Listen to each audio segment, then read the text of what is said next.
Da, da. I am back. So, the Mad Lads are having a duel. Let's see who's winning.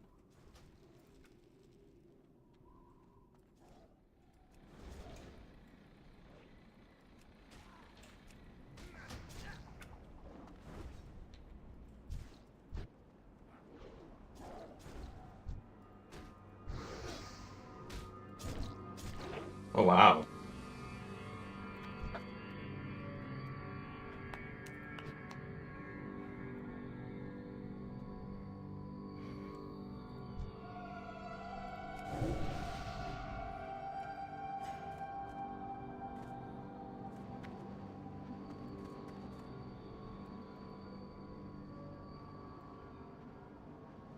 So, welcome back, everybody. I think everything is working right now. Let me check if everything is working. Hello, hello, test, test, test. If everything is working. Hello, hello, test, test, test. Yeah, everything's working. This is great. So, what can I tell you? I have been away for a little while, and all right.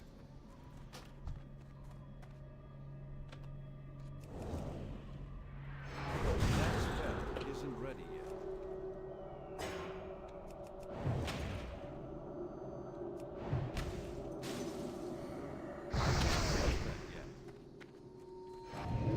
That's still recharging. Fuck.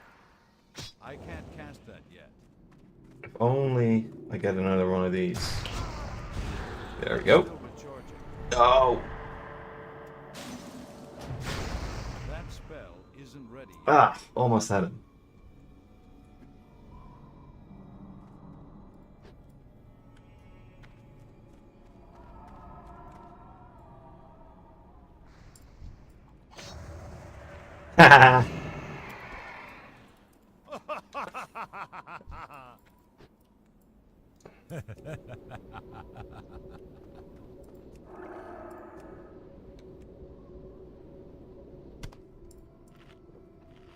So, while we are messing about everyone in Sulfaric, I'll give you a little update. I went to Japan. Yeah, I did. It was amazing. I've learned so many things. And I'm actually thinking of a very nice follow-up series after this gameplay with World of Warcraft. I'll keep it a secret though, for now. I think that's better. But suffice to say that I'm going to play WoW until level 60 with D&D in the background, and then I might take a little break from WoW and do a different project that I've been thinking of. Yeah, but first I have to blast through this one. So yeah. Hey, he's here. All right, good. Good, good, good, good, good. I can actually already tell you a little bit about plans that I'm having. Um, Mage, can I have some water? But of course.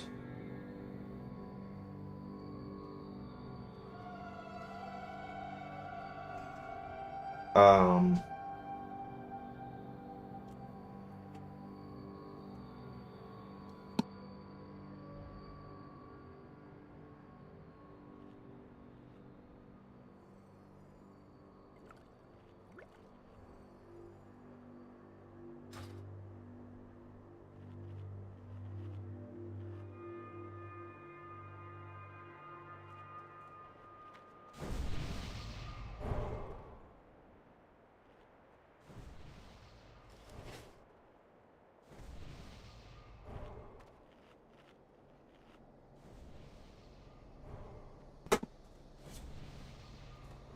all right, let's deal with these guys. Thank you.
2 warriors, wow.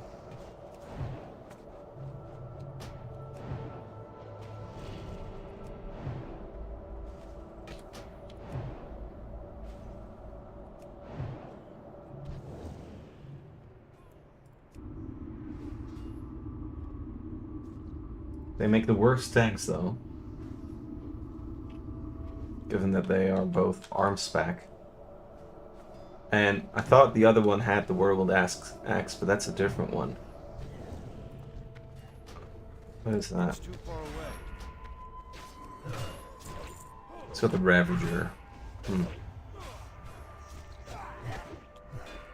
shitty, if I'm being honest.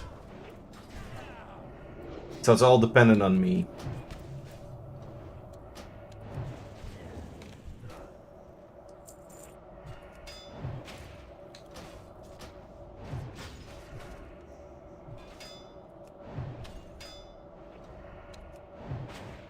Alrighty. Boom. So, the idea that I'm having is actually pretty cool, but,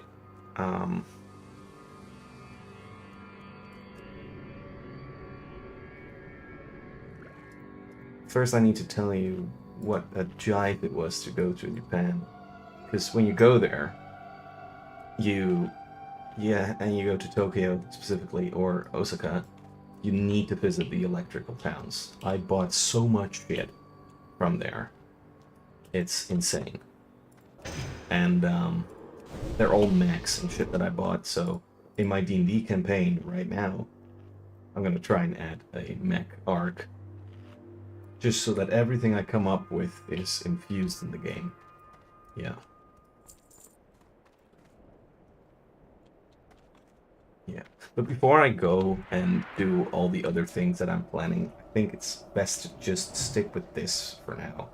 Just a bit of casual gaming and some of my D&D stuff in the background. Yeah. Because I have so many ideas, but the actual sitting down and just playing the game, focusing on one thing, is what really takes precedence right now. So yeah. Why don't I just start the episode then? And I hope you enjoy. See ya!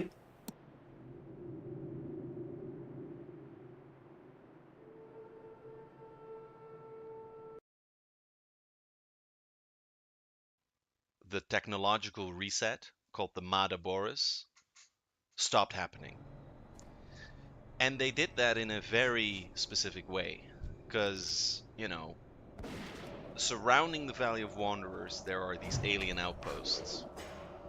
And these alien outposts are impenetrable. You can't get out. They have this sort of circumference around the valley, which is, you can't see it, but it's like a shield. And if you get past that, they'll just get notified and they'll hunt you down. No one really escapes the Valley of Wanderers. However, within the Valley of Wanderers, there is a pretty heavy emphasis on mining minerals. The Berthedans want the inhabitants of the valley to do that. And all these minerals have different properties. You have like time travel minerals, you have fire magic minerals, and you have miasma, which was the mineral that was the centerpiece of the first arc. Our heroes went into a city that harbored miasma, which is the most elusive of all the minerals, because everyone who takes it sort of gets addicted and gets strange, and it's been known to grant wishes to its user, but details on it are vague. However, in a desperate attempt, our heroes infiltrated a cult city that harbored miasma, and they befriended the leader of that city, Mornath. And with the aid of Mornath, they continued building a cannon for him. And the cannon was a sort of miasma cannon called the Mindforge, which destroyed the southern CV outpost, thereby freeing the valley. I will get back to the story in due time. Right now it's must be a bit of background noise for you guys, but suffice to say that You've destroyed the southern outpost. You're in this derelict space castle, which you built, the cannon on top of it, and you have summoned something extraordinarily alien. Corin, 3 months ago, when the Septum Outpath was summoned, you started to broadcast this message through the valley that people should answer to the machine god. And every time you look outside through the windows of the Lodestar, you see this strange septum outpath, a black hole with at the center a sort of voluptuous abyss. Like it's not an abyss that sucks you in, it's more as an abyss that's trying to reach you.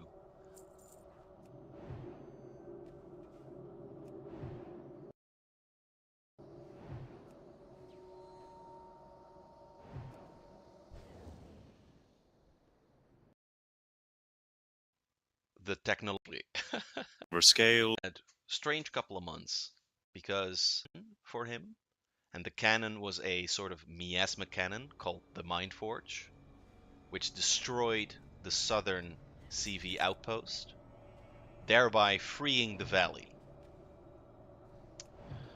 I will get back to the story in due time. Right now, it's must be a bit of background noise for you guys, but suffice to say that you've destroyed the southern outpost. You're in this derelict space castle, which you built, the cannon on top of it, and you have summoned something extraordinarily alien. Corin, 3 months ago, when the Septum Outpath was summoned, you started to broadcast this message through the valley that people should answer to the machine god. And every time you look outside through the windows of the Lodestar, you see this strange septum outpath, a black hole with at the center a sort of voluptuous abyss. Like it's not an abyss that sucks you in, it's more as an abyss that's trying to reach you. And you know deep down that all your life the answers lie there. You when you peer really close to it, you can see the shapes of a hologram, which is of a woman with blue hair. And you know that Triune heralds you to go there. As for Destry, you have had a strange couple of months because on the one hand you are Destry, but on the other you cannot shake the feeling of being Marcus Knotter, the epic hero throughout the valley.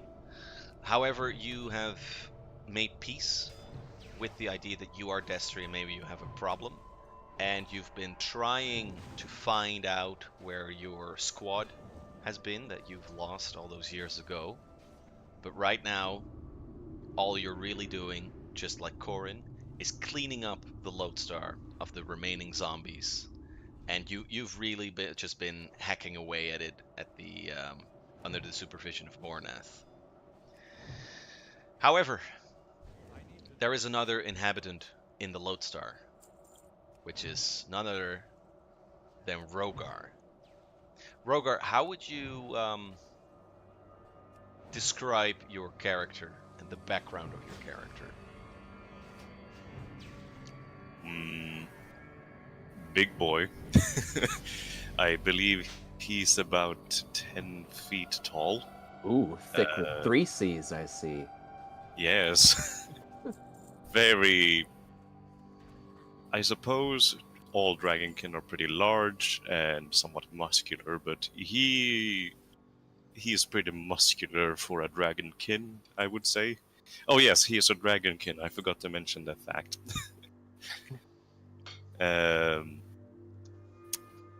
Covered in white, silver scales, and just a very old shiny boy. And yeah, maybe got a few scars here and there. So yeah.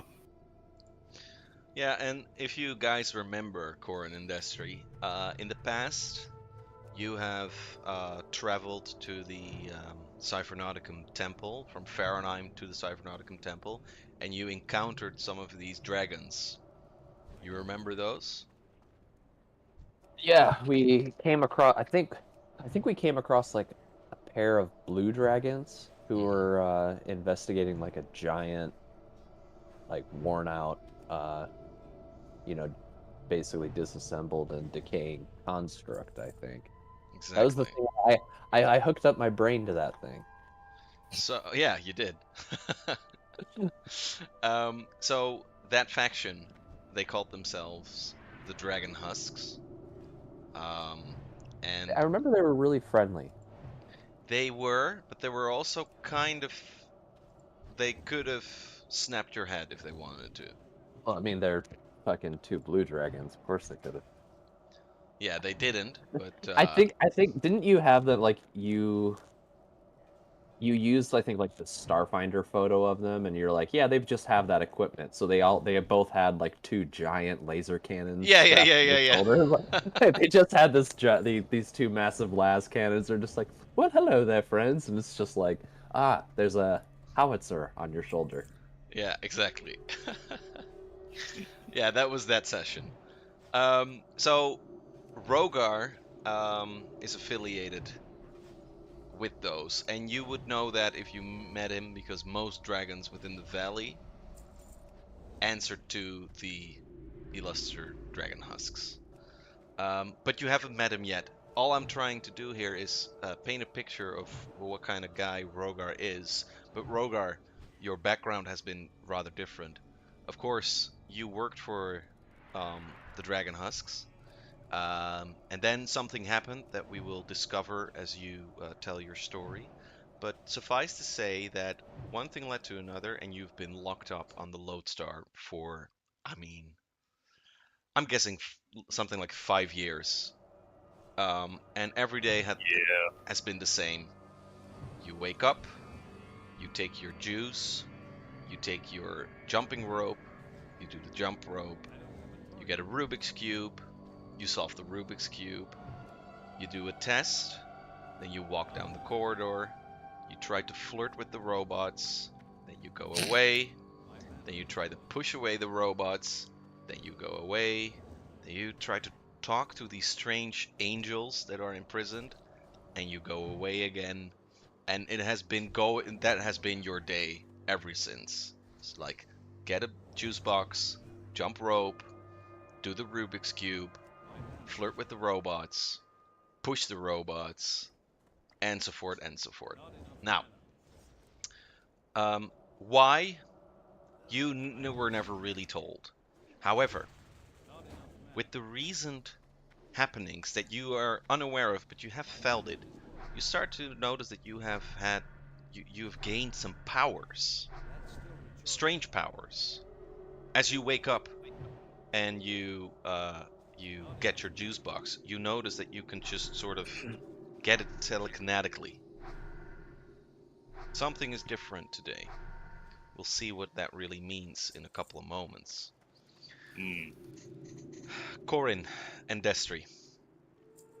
Um, we're going to let me get the go.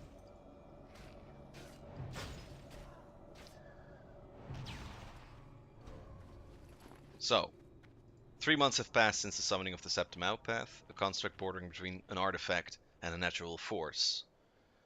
For the past month, you have been clearing up the derelict lodestar of debris and Cybernauticum remains. Mabakar's caravan showed up to meet up with Uria, who now wears his mantle. With that, an interdimensional trader came by for you to buy and sell your items for a brief time. So if you want to buy anything, you can do that in this session. Systems are not fully operational yet, and you are asked to repair the spiral link in one of the alpha towers of the Lodestar. Scanners are not quite operational, however. The Lodestar has been veering off an unknown attack for about 2 weeks now. Its origin unknown. So you have been clearing up the once in a while you hear this impact, but you don't know where it's coming from. Upon delving into the lodestar, Drek, the engineer, gets distracted and he interacts with an unidentified console. The floor beneath you collapses and you fall in one of the lodestar's many chutes. Drek falls in. You fall deep down the corridors of the lodestar and you find themselves falling down a chambers hosting a dragonkin. And this is where we start our little adventure. Right, so, quick question. Who was it that fell down?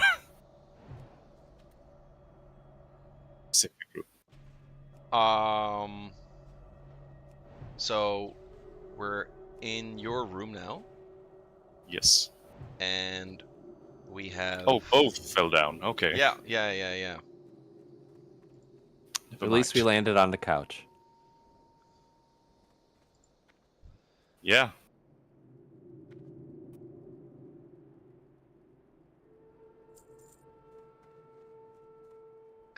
You're cleaning up your face. You're waiting for your juice box, but suddenly this happens. So what do you do? Well, Destry does what Destry always does. I point my gun at the dragon. Hmm.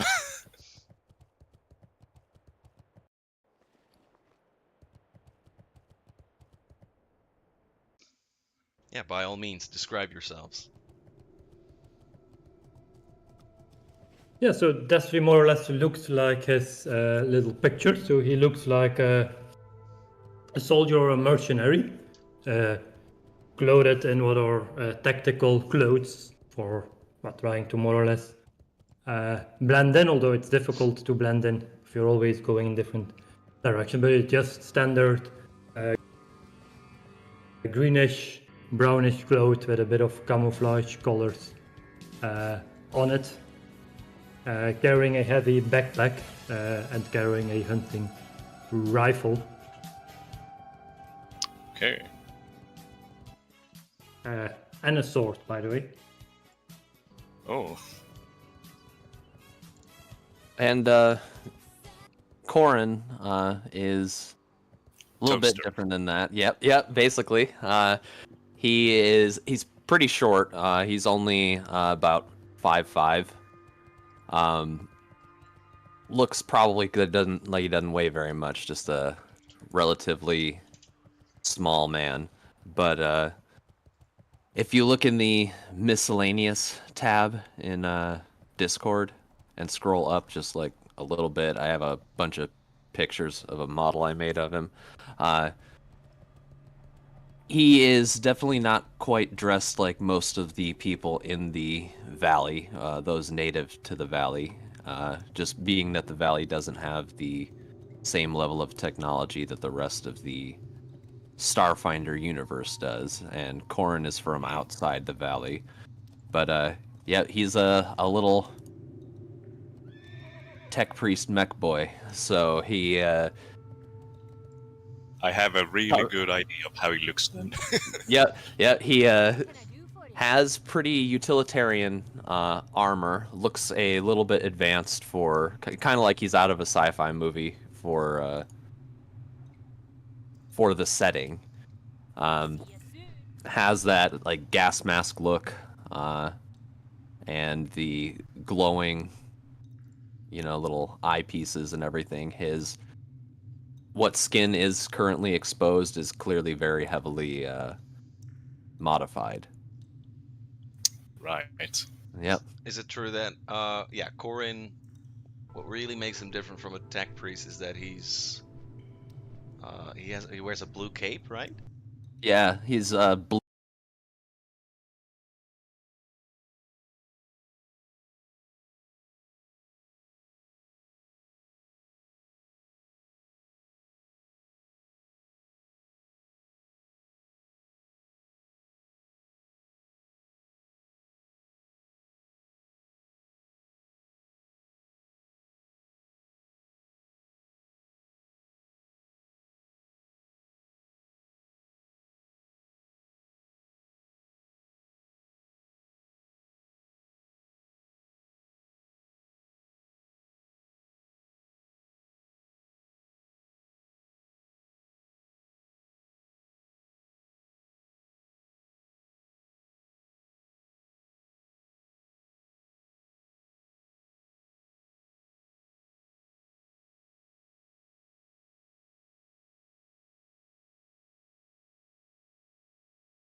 Blue.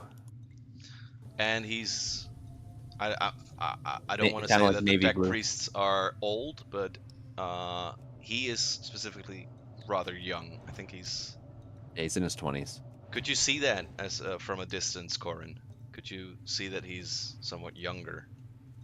I mean, yeah, most likely. He carries himself like what humanity is still left is, probably that has that youthful spirit. He's definitely that reckless youth type. Okay, And he's only human, so and what age is Destry again?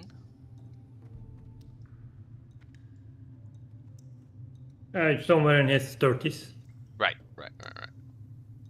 Good. I don't know how you would determine a dragonkin's age, but yeah, around the 30s too.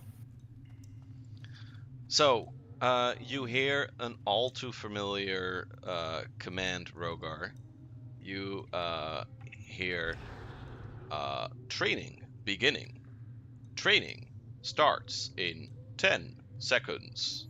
And the age-old robot that sort of guides you through the activities is here to get you. You have about 3 minutes to drink your orange juice box and follow him. What do you do?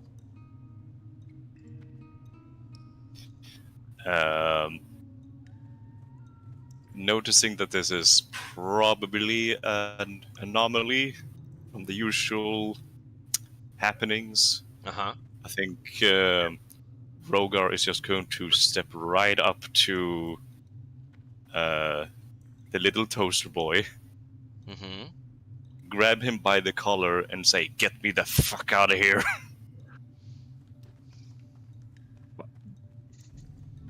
The moment that the dragonkin starts to move closer, that's close enough. Still pointing my gun at his head.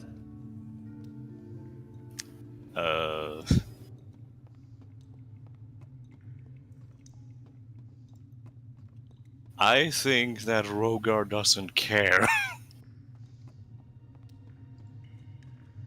He is still going to approach the tech priest.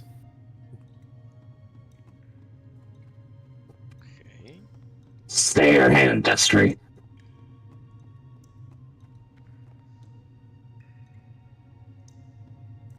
No need to be rude. We are the guests here.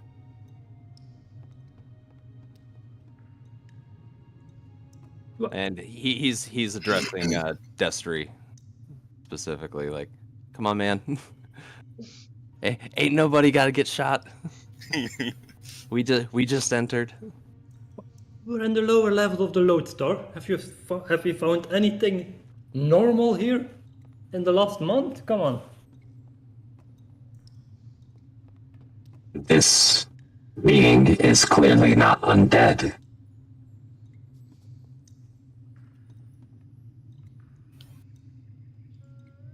The toaster has a pair of working eyes. Yeah, and the lenses are very clearly like working, like because he's seeing in multiple spectrums and analyzing details as you're up close. Scanning wordling sounds. Got it. Well, that robot is still shouting there for some sort of training to begin. Yeah, and what you notice, Destry, is that on its face, a hologram of Mornath is shown. So it's like a computer version of Mornath that's projected in front of him, and he's saying, "Follow, your training will begin shortly in 1 minute." Do you two have a way out of here?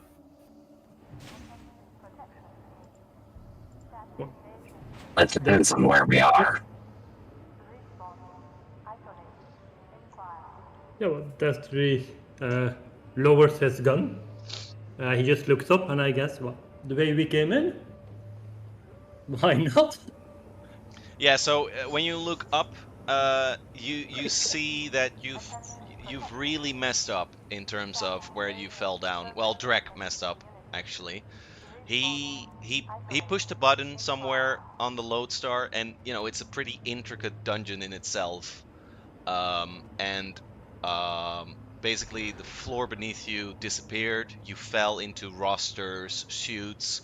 Think Star Wars Empire Strikes Back when Luke falls down when his hand gets cut off, but instead of hanging upside down in the Cloud City, he just went for an entire movie through chutes almost, and now you fell down and you have no idea where you are, where on the lodestar you are even, given that you two only, I mean, you've discovered maybe 1/4 of the place by now. Well, or maybe not the way we came in. I can ask about this robot. Rogar most likely has, during his time, at least tried to escape and tried to make his way out. Oh yeah, through you have what they call Anger Day. Yeah. So, from what he knows, does the robots possess any kind of weaponry? Oh, they're strong, they're sturdy, but you have destroyed them multiple times. And you know what's gonna happen. You already know what's going on, but right now you're too fatigued to even predict what's gonna happen. But having said that, two new friends here. Maybe you're hallucinating because you have been hallucinating in the confinements of this place, or maybe they really are there. You could of course destroy the robot, but they don't mean any particular harm or whatever. Right. Training begins. Training begins. Please follow, friend. And he What goes happens down. if Rogar doesn't follow the? Then you won't get any muffin. Well, shit. It's like, fuck, hell, I can't have that happen. I was expecting like an electric collar, but damn, muffin, oh no. It's a behavioral thing. Very, very Pavlovian. Alright, in that case, Rogar is probably going to start following the robot and just tell the others to... Alright, let's go. Let's see if we can find a way out. Yeah. And I guess if he is this fatigued, he's going to maybe very wobbly start walking. Yeah, have you drunk your orange juice box? As soon as he noticed these two falling down, I think he just stopped drinking. All right. If you don't finish it, then yes, you are wobbly and fatigued. Hey, man, you can't skip the juice box. Also, I cannot move now. Oh. Oh yeah, I can't either. Oh right, we have that thing again. Okay, cool. Destry can move. That's good. I can move. That's great. There you go. How's that, Corin? Yes. Awesome. But yes, Rogar is just going to make his way out of the room and attract them with style. Attract them with style. Attract them with style. Down the corridor, you hear these age-old commands that you've heard for years. So it doesn't even mean anything to you anymore. But maybe Corin and Destry can deduce what it's saying.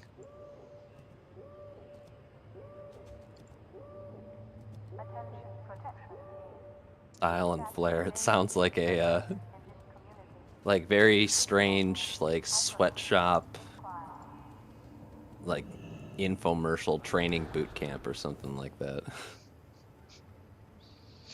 Like a really harsh way to train people to solicit sales in malls, you know? Who knows? Who knows?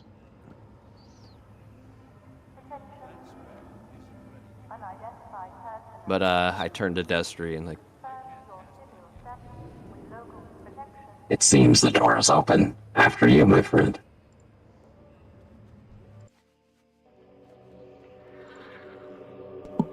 Alrighty, Morty. going over there to peek the door. Yeah, oh, so what you see is,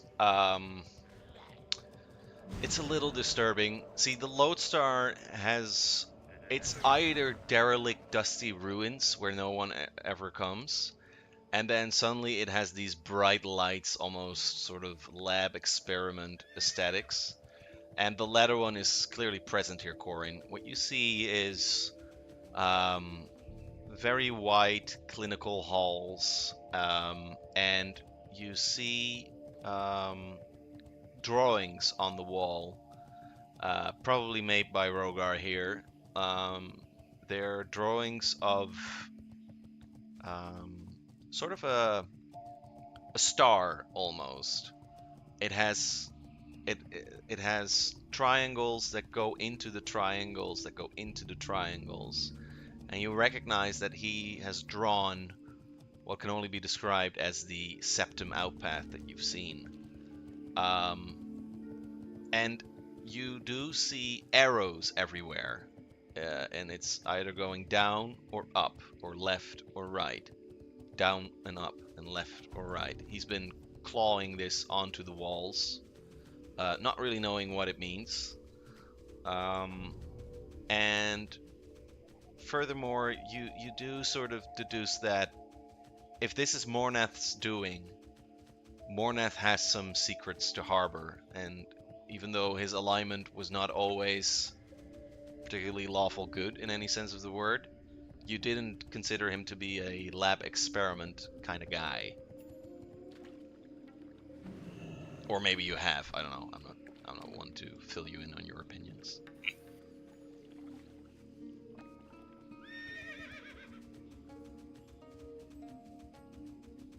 So, Corin, do you know where Drac is? When did we leave him? Or lose him, better? Do you know how he is? Leave him 5 seconds alone and this thing is gonna burn to pieces. And I'm still looking up to see if we can somehow hear anything or see anything from Drac. From your... Oh, go ahead, Corin. We got separated in the fall. For now, our intrepid mechanic is on his own, it would seem. Nothing to do but try and find him.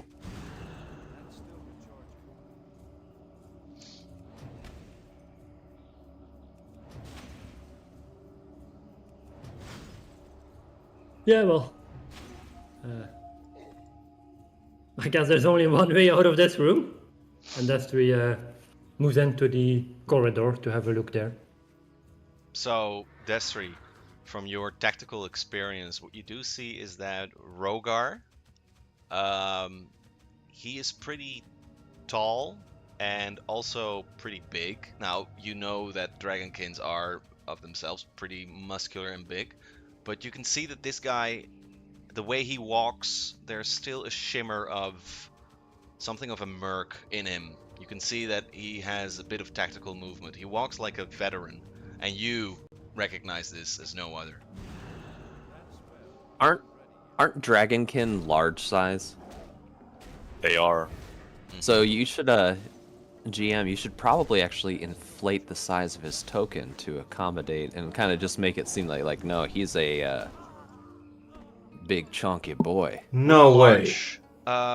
Does that affect... No large. way. Yeah, a large creature takes up 4 squares.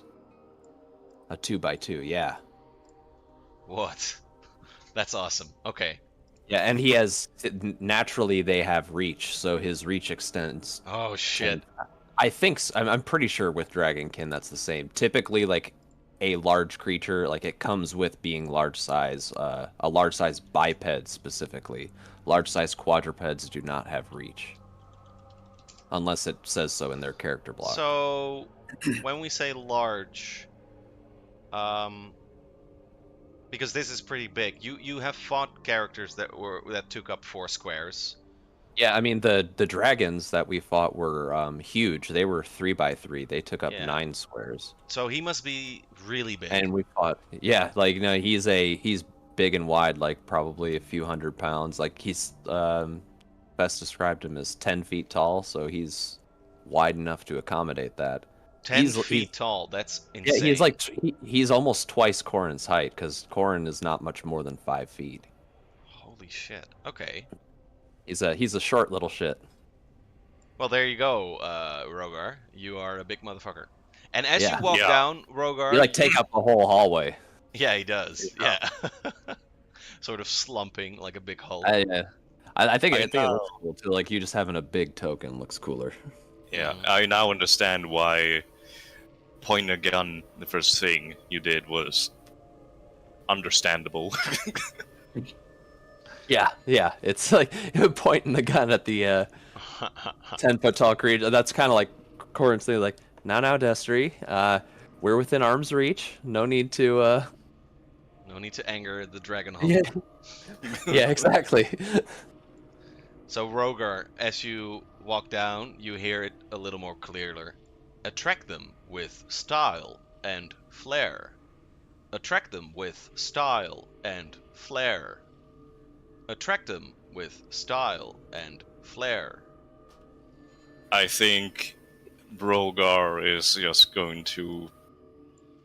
Again, I don't know how sturdy or heavy these are, but if it's possible, he is going to either kick or punch it as hard as he can, because he's heard this so many times and he's sick of it.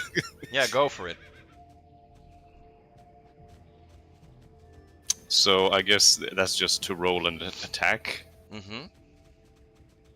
Maybe, well, if we're going into specifics, it will be CMB, but you can just do attack. All right.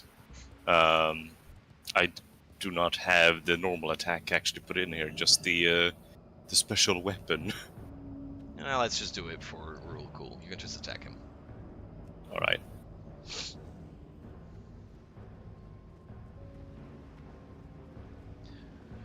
So, Corin and Destry, you see what you feared might have happened in his little bedroom. This guy, he doesn't even fully lift up his arm. Rogar, could you please describe how you mangle this robot for our friends? Yeah.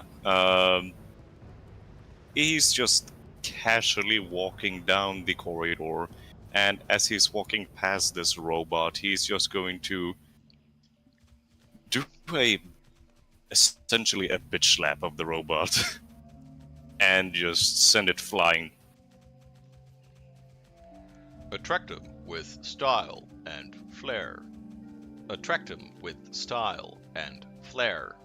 The sound is coming from the walls now, not the robot anymore. The robot is still trying to say it, but you've destroyed it. Attract him with style and flair. Attract him with style and flair. Attract him with style and flair. And then it gets renewed in the walls. Attract them with style and flair.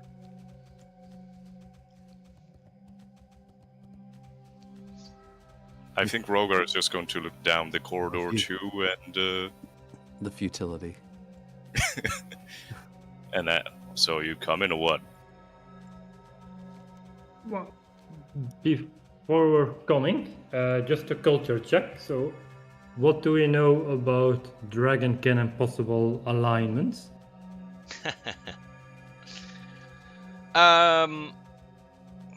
Well, that's a good question. Dragons are um, He certainly seems a bit violent. yeah, dragons are problematic, especially within the valley. As you well know, you've only encountered dragons that do not fall into the archetypical sense of a dragon. You met the dragon husks, which were the corpo dragons, and of course, not many months ago, you killed a dragon that was sort of a punk dragon. He had his wings pierced. He was sort of anti-dragon. He didn't like being a dragon. And most dragons within the valley have this sort of identity crisis that always leads to some sort of psychosis. A full-grown dragon is a huge problem in the valley most of the times. And dragonkins, like our dear Rogar. There are numerous dragonkins within the valley, but they tend to inhabit the lesser known moons where they can just be free and mess about where they want. They're not really suitable for cities or other urban areas unless it's governed by them. The only really say the only known hub that harbors dragons in the valley would be on Delgerine.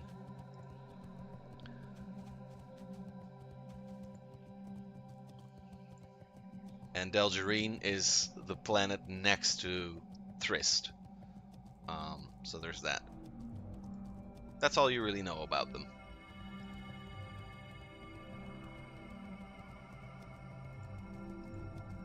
Well, Destry moves closer to Corin, and he says, well, go check out that robot. Probably has some sort of communication device with the rest of this structure. Maybe we can use it to contact Mornat and get out of here.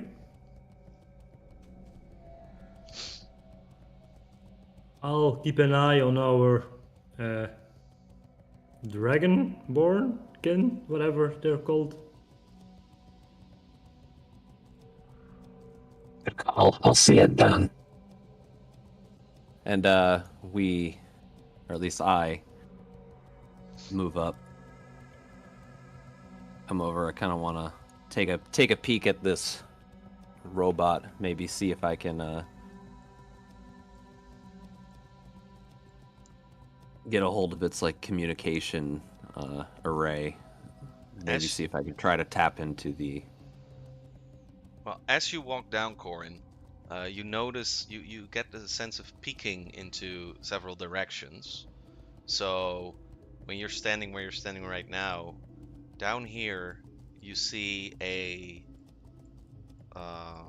cliff going down, and right here you hear the phrase "attract them with style and flair." Down here, when you look here, you hear the sounds 08, 04, 07. And right here, you hear reject them. Gotta win. You gotta win. Win. Win.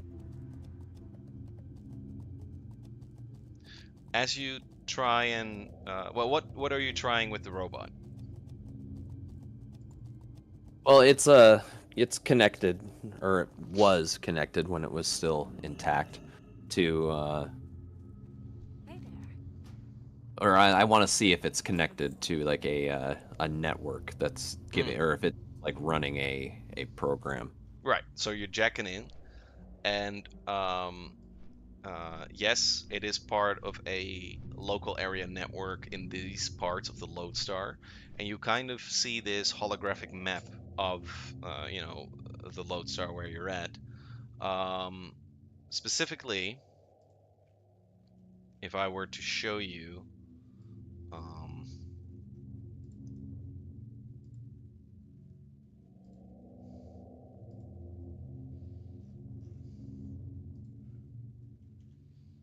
oh,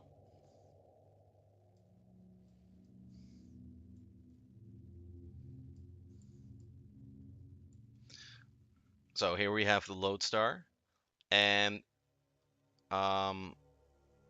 seems that you went down one of these chutes, these big ones, and you must be somewhere down here. So it's not far from headquarters, which is up here, but you took a fall. And the local area network shows that this is the spire that you had to check out, and Drek messed up somewhere here, and now you're here. So you know your whereabouts in the Lodestar from the vague descriptions that you have of the Lodestar, because you've been here for 3 months, but it's a pretty intricate place. As for the comm unit, the robots all seem connected to one another, and it basically just has these, what do you call them, data units. So there's a data unit here with a specific task, there's a data unit in another compartment, and you'll have to do a skill, an appropriate skill, to see what program is being run here. All right, would that be, excuse me, would that be a computers or engineering check? Well, given that you're jacked in, I'd say it's a computer check with a pretty high DC, might you? Well, it is a good thing I am a toaster boy. Whoa. How's that? Oh, wow. That's a 19. Rolled a 19. Whoa. The flesh is at level, weak. yeah, at level 10, I have a plus 26 to computers. How does I have a plus 2. I have a plus 2 from the data jack. Yeah. I have 10 ranks in it. Uh-huh. Plus 3 from class skill. Okay. 7 from intelligence. And 3 from being a technomancer at past level 9. Okay. Okay. So, what you what you gather is that this data unit falls under a specific code name called NDQ-127.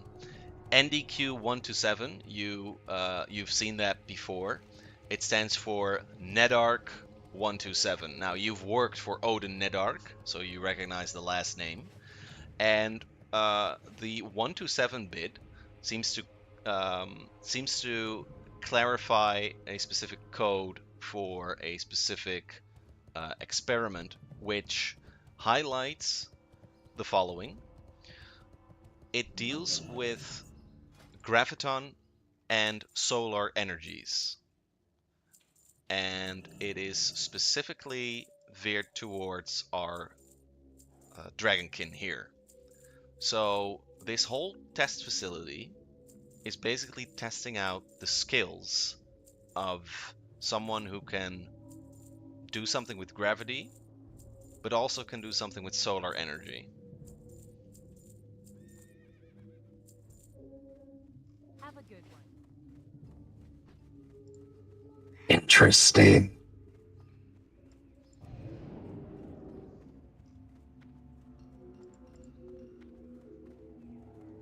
I look to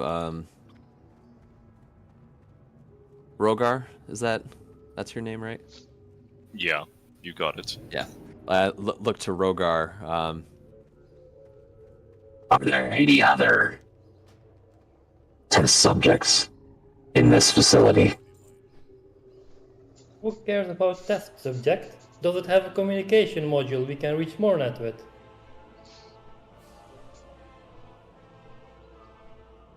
It's a local network, not connected to the outside.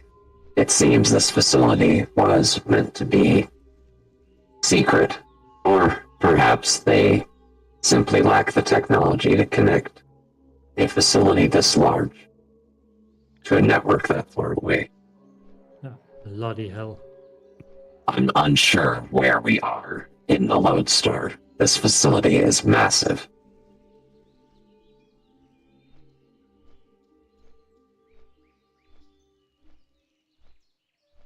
And as far as Rogar knows, just subjects, right? It's just been him. It's just been you. for 5 long years. 5 fucking long years. Well, maybe I wonder if 5 years are long for a dragonkin. But yeah, let's say 5 years.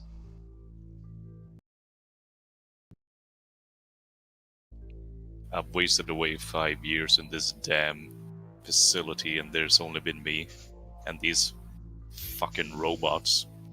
And he just gives it another little stomp with his feet. Oh, so in the racial demographic, apparently Rogar is actually kind of small for a dragonkin because they're on average 15 to 20 feet long and weigh roughly 2,000 pounds. Holy shit. Oh, well, I thought 10 feet was like the actual measurement. Well then, Well, I think they mean like because I think you have a tail and you have a Yeah. long neck, so like they say 15 to 20 feet long, so probably stand roughly like 10 to 12 feet tall. yeah. And like, yeah, 2,000 pounds. So you're a 2-ton hefty boy. Yeah. Well, he is not a small boy by standard. I would say he is bigger than average. So, yeah. That's Yeah, probably between- pushing like 2,200, 2,300 pounds.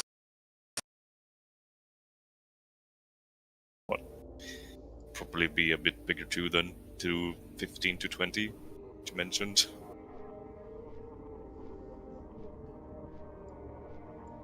Well, So- by the way, Rogar, you have been. Did I mention that you've been talking to a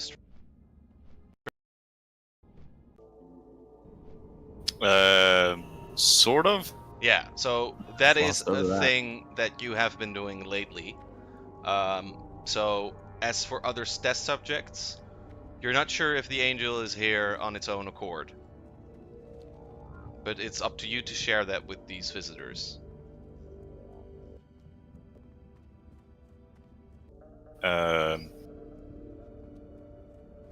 Well, he does kind of think a moment for himself and then chirp up with, there is something, someone, and he's gonna start moving towards where the angel is. Okay, that for that you would have to go here, and to get there, you'll have to go through here. Right. So Rogar is going to, I guess he would just walk over our little toaster boy. Right. So you get a sneak peek again here, and you've already seen it. The turrets.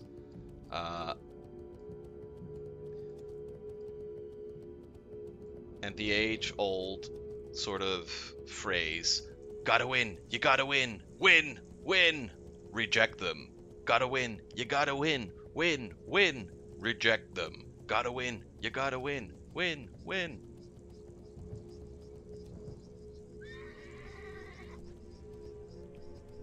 It's just white noise at this point. Uh-huh. I am listening. What brings you here? Hello. What brings you here? Hello. Careful. Good luck, friend. Till next we meet. Be careful. Till next we meet. This door is open or closed? It is open, Destry. And you see So, high-tech ECA level 3 easily turrets. something else for you to hack Corinth? Well, maybe. Just don't get yourself blown up. And I point to the turrets. Hold on, let me check to see if they're loaded. He stares directly down the barrels.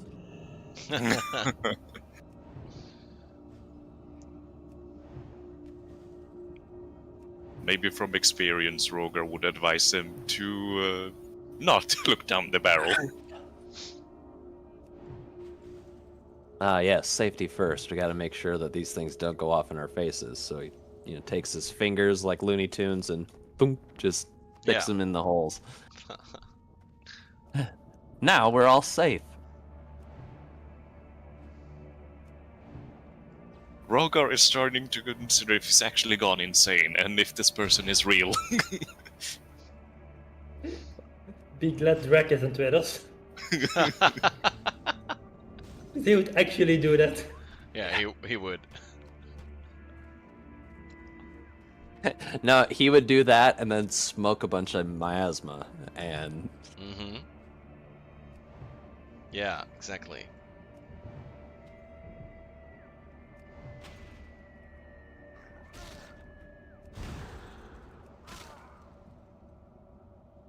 Goran's gonna unplug from the robot.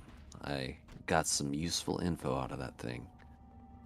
Does a quick little blessing, like over the thing, like, thank you, broken machine. Yeah, of course.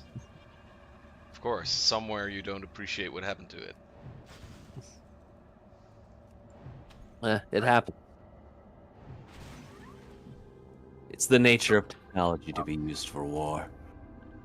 Gotta win. You gotta win. Win. Win. Reject them. Yeah, exactly. Gotta win. You gotta win. Win. Win. Reject them.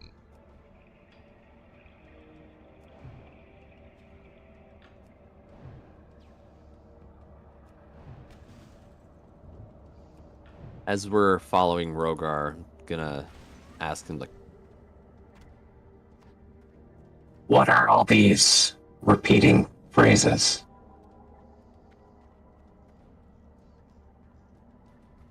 Commands. Some sort of training. Just repeats over and over every damn day. Impressive psychological warfare.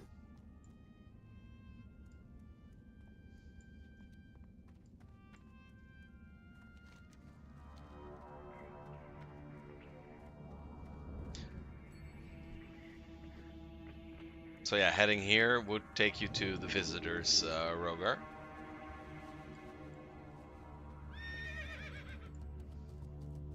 oh yeah, and I'm not as probably not quite as on guard as Destry is. Corin has unslung his rifle, Right. and it is at least carrying it. Probably not like low ready like Destry, more just kind of out and in his arms. Mm-hmm. Here's Reject another them one, with Colin. flair. Attract them with violence. Reject them with flair. Attract them with violence. Reject them with flair. Attract them with violence. Colin, Psychological warfare is too real. there's another one here, Corin. See if that one maybe is configured differently. I point towards this one, or this one, or that one, or I don't know.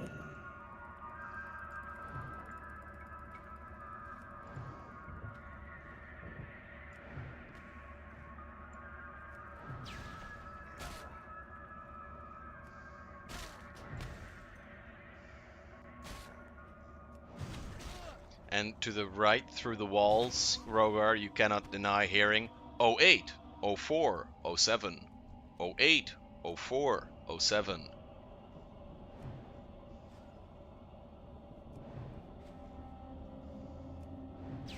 So standing inside, you see these dormant robots, and you also hear one sort of going out here, and he's clearly replacing the one that was just broken down. It's like push that one in the pit, and there we go. Yeah, exactly. Like just shove the dead one into the pit, and then just stand there like I am now the robot.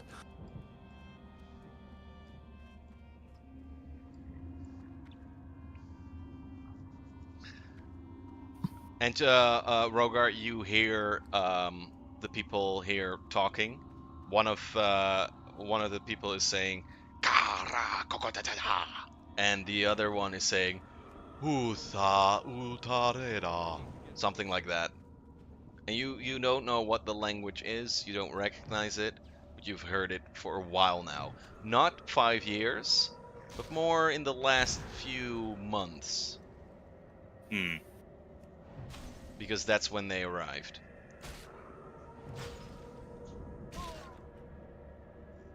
Rogar is just gonna take a few glances over his shoulder to see if his new friends are following.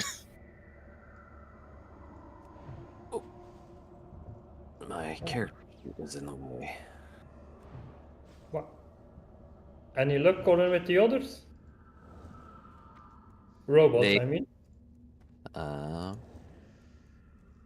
They look to be replacements for when one breaks down.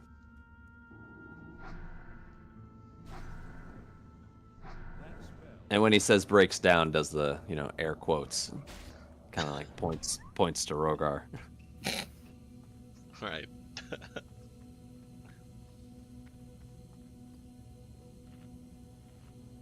Reject them with flair, and attract them with violence. 08, 04, 07. Corin, would you do that? Aye. Stroopwafels. Ah, right. Hold up. Oops. There you see the strange guests that you've always figured a figment of your imagination. They're locked in, Rogar, and it's a sort of chittering pilot, if you will, but more. You're more impressed with the strange angels that are there.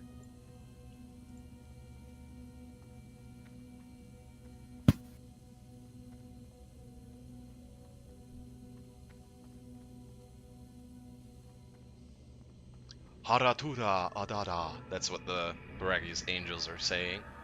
And the Han combat pilots are trying to reason with you.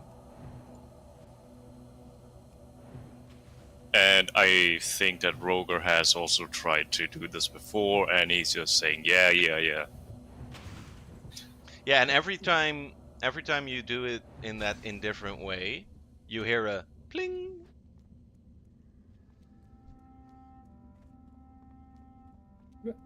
Corin, what are you doing?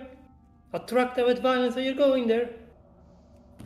You're gonna get yourself killed or something. So, I'm not sure if I said it, but there are force fields around them. These guys are locked up.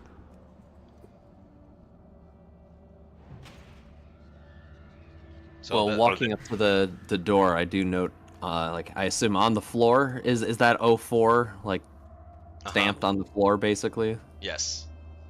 And that room is saying 08, 04, 07. And, oh, hey, look at that. That one says 08.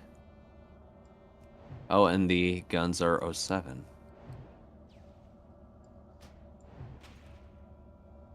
And now, all it says is, attract them with violence.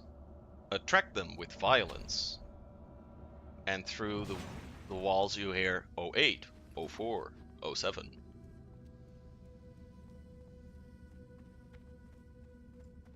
I'm gonna go ahead and guess on a whim here that this test is to inflict harm upon these fellas.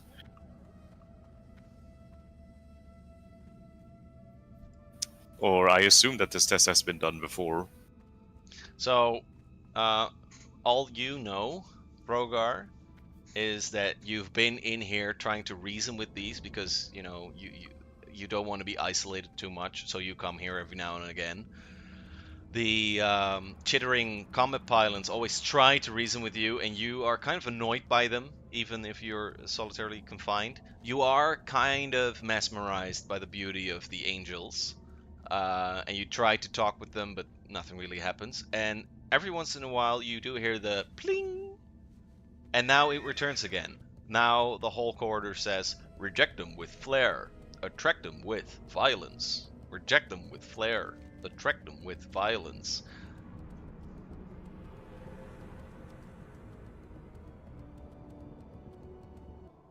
And the angels, how do they usually act or react? I mean, they act like they are sentient beings, know that they're there, everything. They seem to be talking in a meditative way. When they see you, they keep on talking uninterrupted, but they note you. But it's as if they're talking to someone else, or maybe reporting to someone else.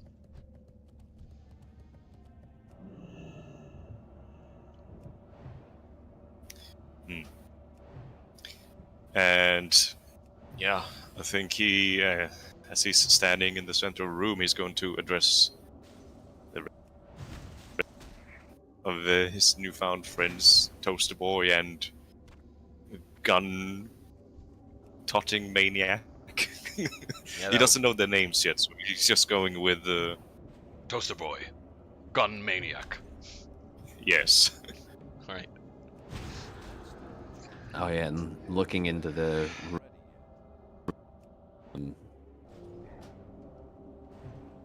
So can I do a check to like identify what type of creatures these Of beings course. are? Yes. And then okay, let's do that first. So almost certainly life science for the two. Would it still be life science for the potential angels as well, or is that mysticism? I'd say mysticism. Okay, let's do the two pilots first. So this is to identify their species. I think I rolled another 19. Look at that. Wow. And then These numbers. man, I'm rolling rocks today. Whoa. Okay. So as for the Han combat pilots, you know that the Hans are native to Berthida, and so it's no wonder that they're here. Must have just been stranded into the valley. And you sort of regard them, but when you see the Barachius angels, Corin, you note. Sorry, did you do a mysticism check on them? Yeah, that was the 34. Oh, I'm sorry. Yes. You note that something else is happening to you. You feel a pulse, a very organic pulse, that reminds you of the time you were in the hospital as a boy. Within their wings, you see the aspects that you've always honored.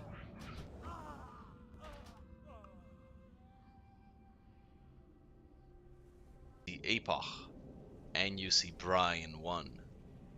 The Barachius angels look at you, then they look at each other, they sort of come closer, and they kneel. Whoa. Now, Eh, Rogar, you just see the angels kneeling, and they haven't done that before, and they're Yeah. sort of you're not sure who they're kneeling to. Maybe it's you, or maybe it's this Toaster Boy. Yeah, he's just gonna do Toaster Boy. And I guess now give him another look. Just, seems to be something more special about this one. I'm gonna step in and kind of like walk.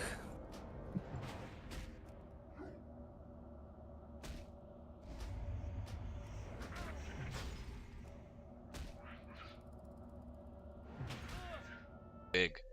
Yeah, just so So you looking at the Barachius angel in full view. You consider them friends. It's a strange feeling. Let me just drop the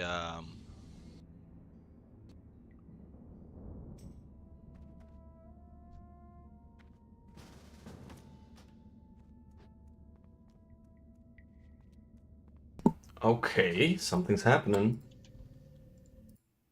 Let me stop the episode real quick and take you guys to the Sunken Temple.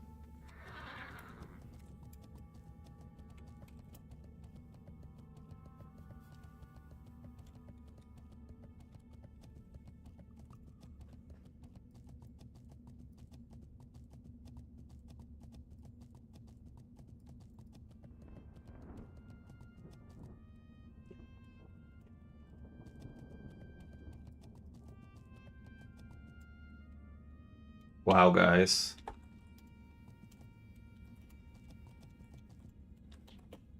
It's been literally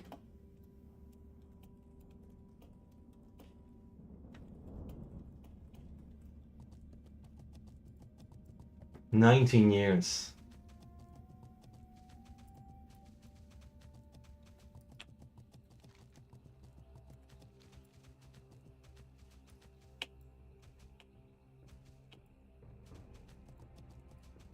Man.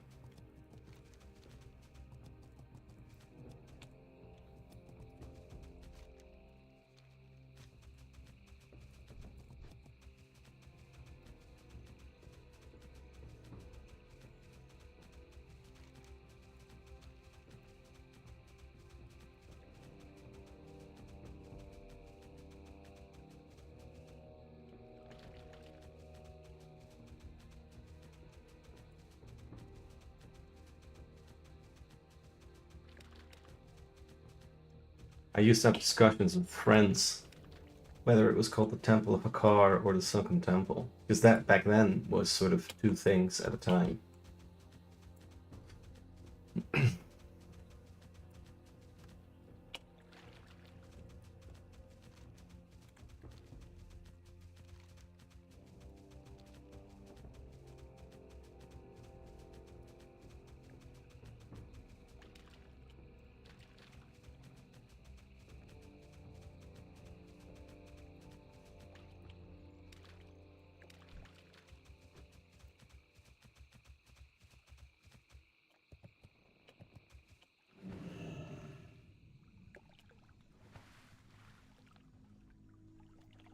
What are you guys talking about?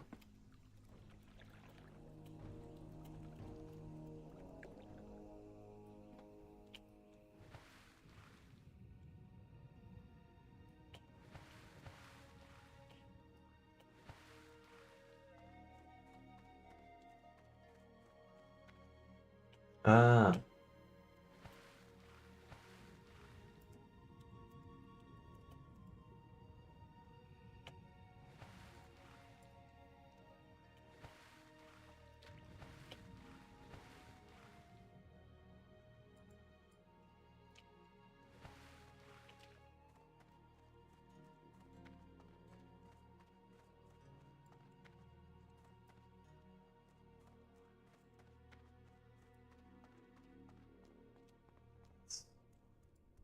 over the entrance.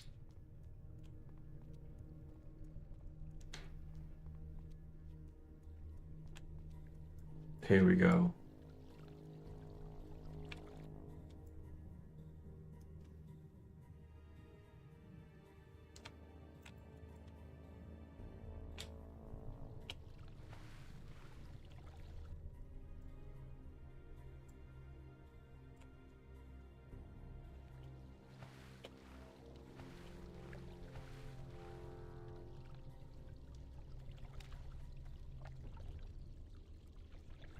Tablets.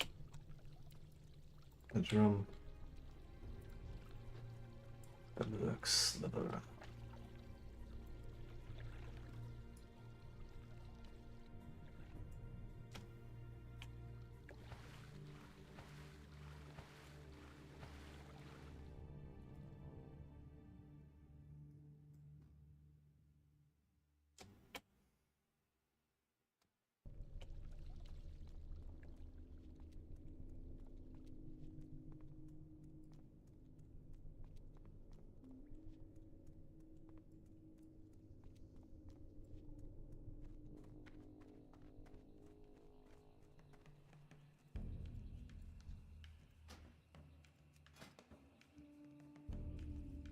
Hmm.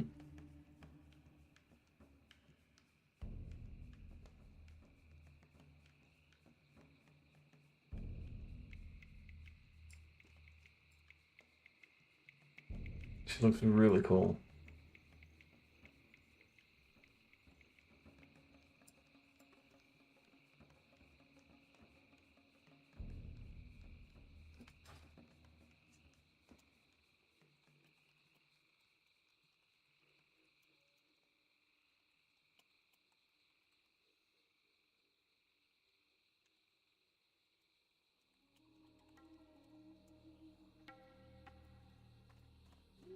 All right, I'm gonna play the episode.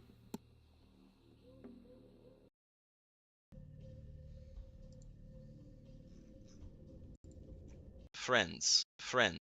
It's a strange friends. It's a strange feeling. Let me just drop the wiki on them first.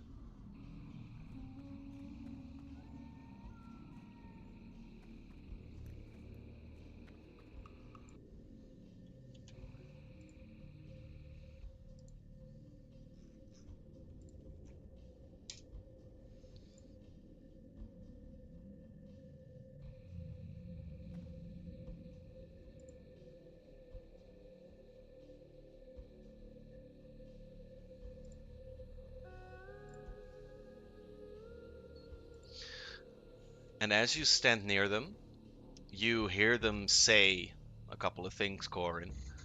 You can't really detect what the language is, but it's angelic. It's ha ba da da. And one thing does come, you do recognize. You hear the words "eagle that liberates," and every once in a while they say "Traiun hasta los pocohobos," and at those last words, the hobos, you start to click. You start to notice, right? So last time, which was months ago, when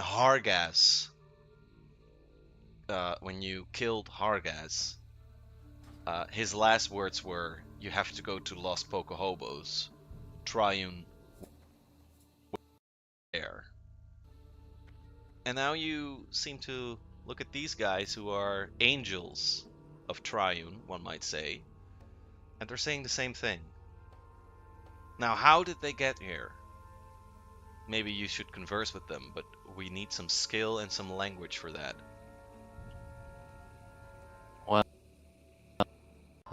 Given what I Here we go. Got a fully geared group with a bunch of level 60s and a 50. I kind of lied. I said I was 50, didn't I? Yeah. Just lied. Here for the carry.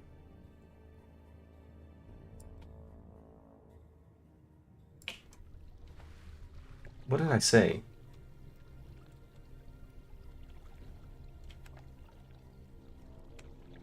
Oh shit. I told them I was level 50.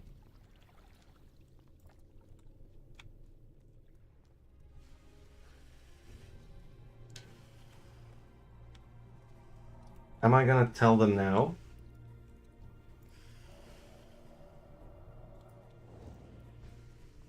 No, I'm not gonna tell them.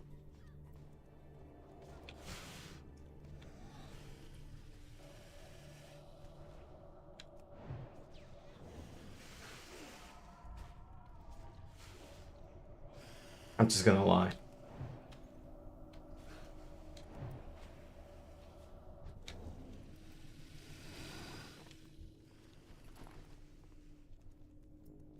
Just gonna be quiet.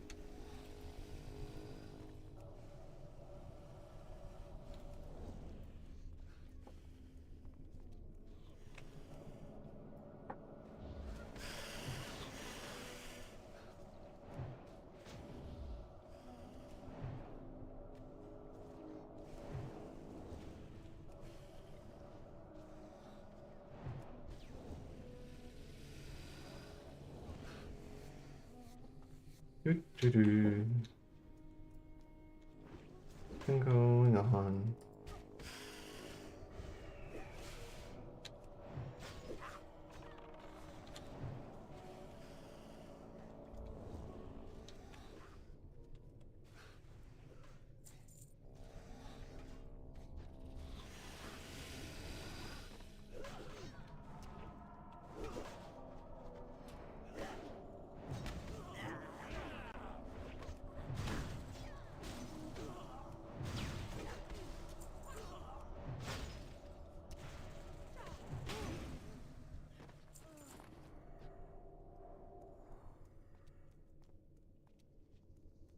Let's go in with them.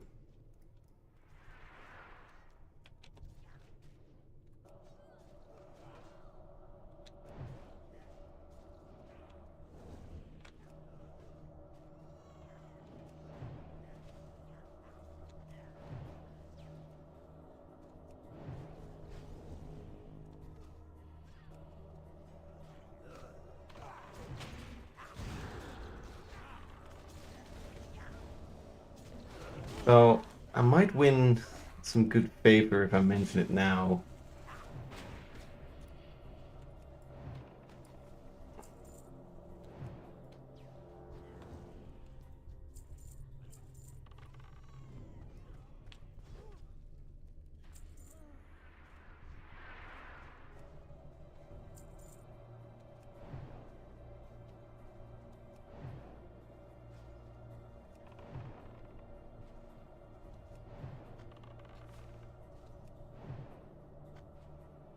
It's too far away.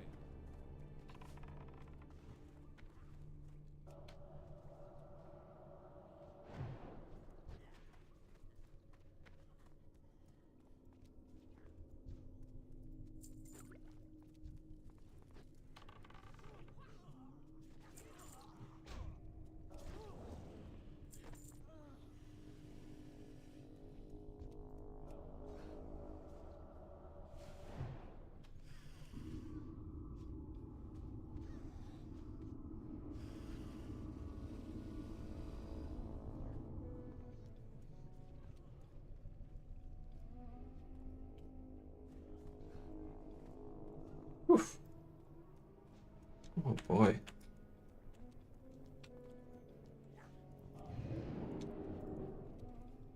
Man, it's pretty deep.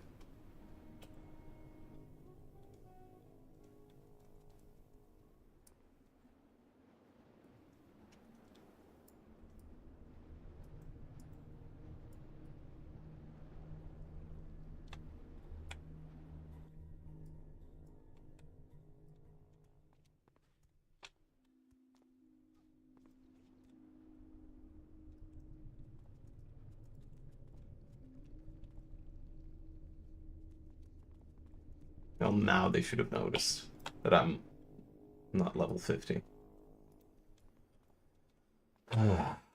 Okay.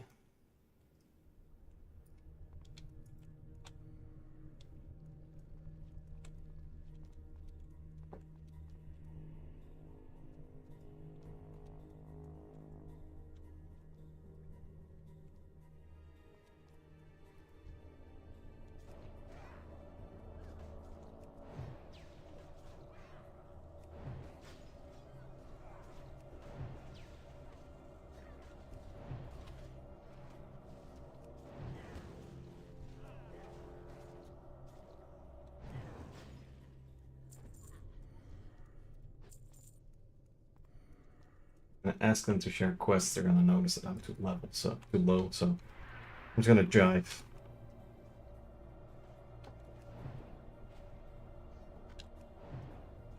You know, rehearse the carry, as it were.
bit of refuse.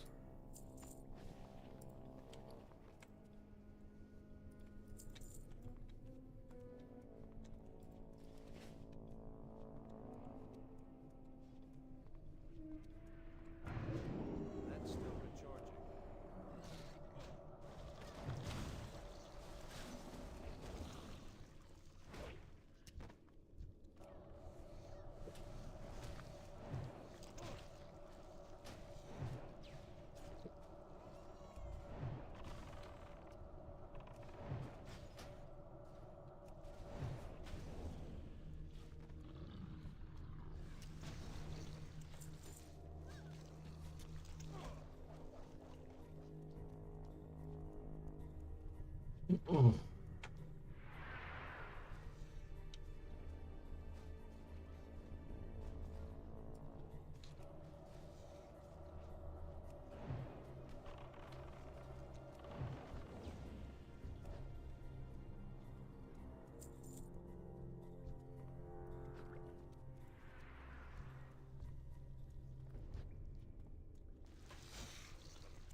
Alright, I'm gonna play the episode again because I'm too quiet. Know about angels, and I assume from that role there on my mysticism check, if they are speaking a different language, they're either doing it on purpose or something is preventing them from communicating in a language that I understand. So I am going to run my comprehend languages spell program. It is a first level spell. I can understand as you can see, the spoken and signed words of creatures or anything. Basically, I understand their language. I don't know how to speak it or write it, but I can understand what they're saying, and I know since they're angels, they understand all speech at all times themselves. Okay, let me tell you what they're saying. Hold up.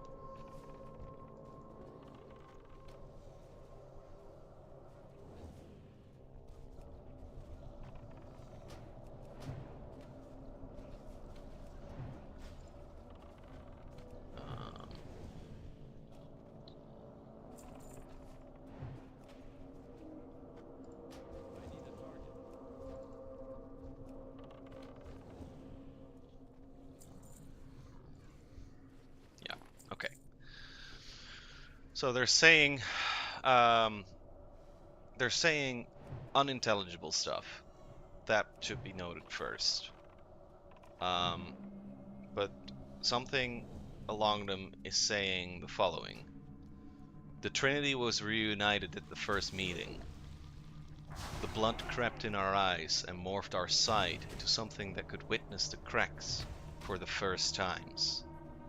A beautiful blessing or a hapless curse, interminable nonetheless.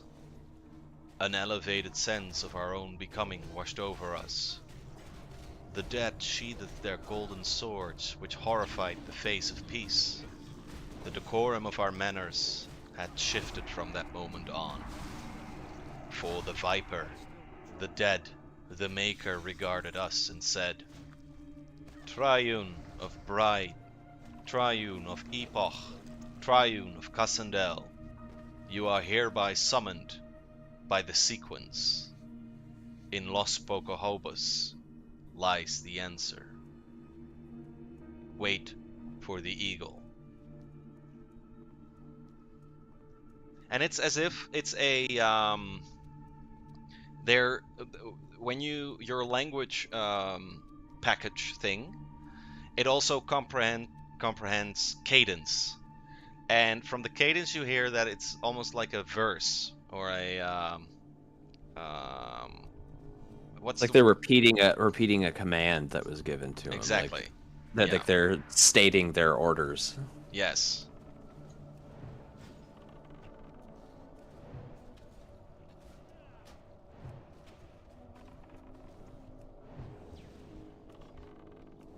See. Where is Los Pocahobos?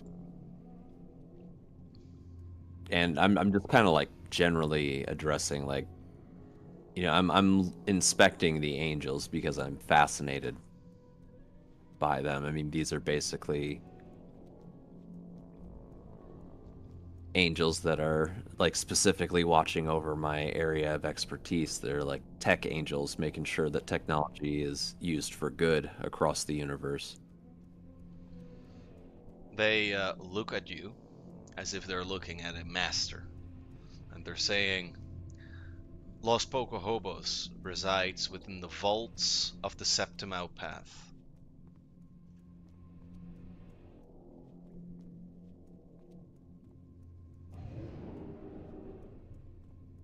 A marketplace, the other says, of mutated heavens.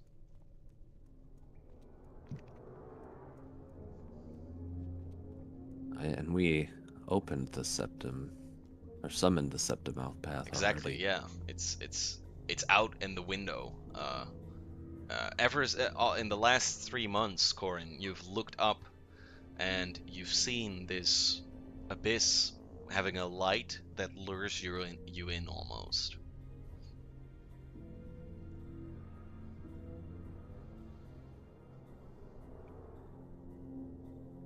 Well, and like he just kind of says to himself, like, Well, then I guess it's settled then.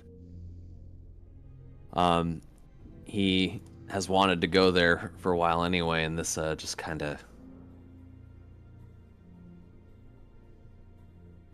really, you know, stirring them loins.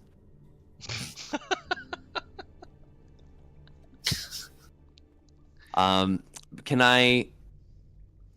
Let's see. I'm processing all this, and as he, you know, he's just kind of like turning around to kind of just to get a feel of the room. Are the two Hans still chittering away? Yes, they're sort of begging you to get them out.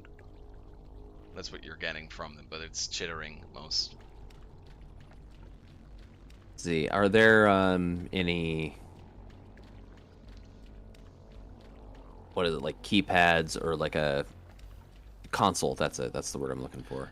There is Sorry, there 3:40 in the morning. is a kind of console, yes. It's behind the wall.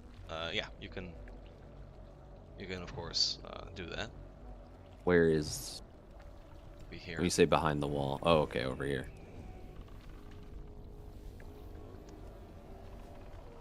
Let's see. I'll get on this guy's first. See what I can. You would need an engineering skill for this because it's behind the wall. It's basically fucking up with wires because there's not a console. It's more of a short circuit that you have to Yeah. manage. Let's see. I have an engineering kit. Okay, and this. So first, I guess I'd like to double check the thing for like obvious traps.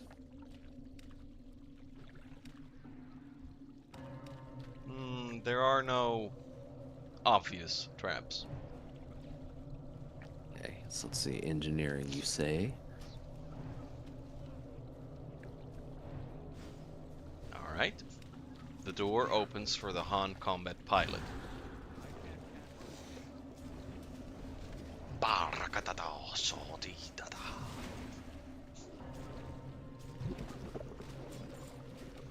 I kind of just like step aside. What did he say to me? You have no idea. Like, Oh what, wait, what did you just call me? does the language package also every language? Yeah, it allows me to understand every language. Like I can't reply to him in his own language, but I can understand what he says to me. He says something along the lines of, "I'm indebted to you, worker." And I'm gonna go over and do the same to the other Han pilots first. Maybe doing, like, in the back of his mind a little like, All right, in the presence of angels, got to do the right thing first. Right. Free the innocents and all that. Potentially. Who knows? These could be rapists.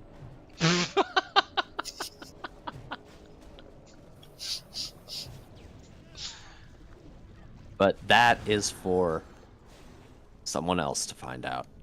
Yes. That's a whole other homebrew. Alright, that works. He says the same. Thank you kindly. And he just stops because Rogar is in the way. And he's sort of like, okay, yeah, no, I'm free, that's cool. And This is fine for now. Yeah, no, Rogar is awkwardly stepping to the side, just, letting them scurry through.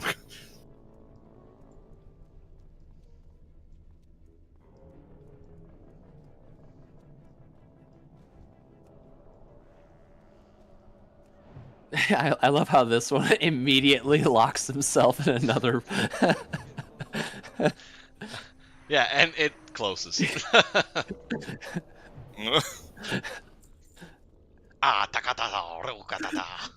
like, son of a bitch. How did I not see this force field?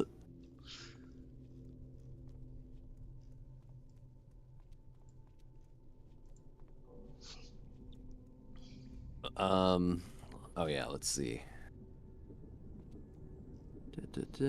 Reject them So with literally- flair, attract them with violence. Keeps repeating, Destry. Yeah, but I don't know who Dan is. Mm-hmm. Hope Corin knows what he's doing. That is your first mistake. Yeah, I was afraid of that. Now we have 3 things on the loose that might want to kill us. Well, at the very least, I think freeing the angels can't be a bad idea. Can I do a mysticism check? Because like I know a thing or two about outsiders, and I know angel, demon, devil, archon, Agathian, like everything. Like all these outsiders are known for their ability to teleport basically wherever they want. So, can I do like a mysticism check on the force field to see if it has some kind of blocking teleportations? Yes. Whoop. Let's bring the old.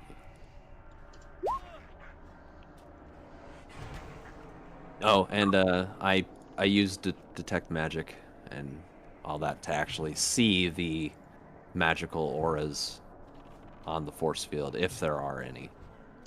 No, there are no magical force field on. There's no magical auras on the force field, nor are there any technological things. What you can gather is that yes, they could teleport, but they're not doing it.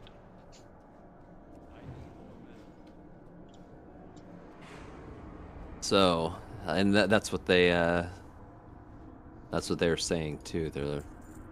They were waiting for the eagle. So they're here just waiting, and they can leave whenever they want. Is kind of what I'm getting from this. It looks like there's nothing that's inhibiting their ability to just blink out if they want to.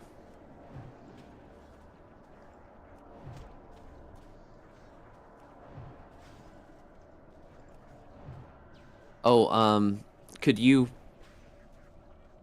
post what they said in Discord? Yes, I can. I'll have to rewrite it a little bit though. Okay, that's fine. So I don't like. I want you to post it because I don't remember the exact words anyway.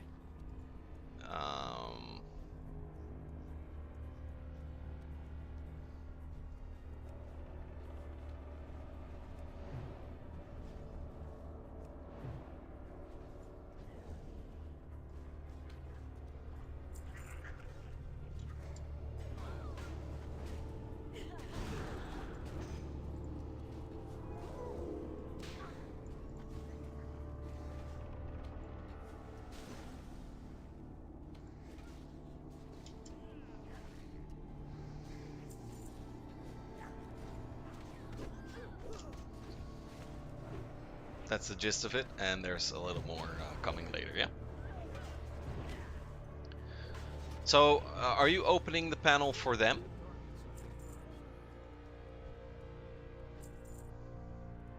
I mean, it kind of like it seems rude not to, but it's like they're like from what I'm like looking at them, it just kind of seems like they're there by their own choice.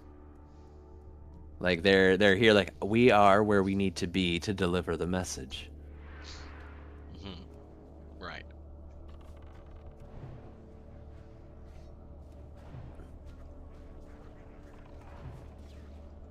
By summoned by the sequence.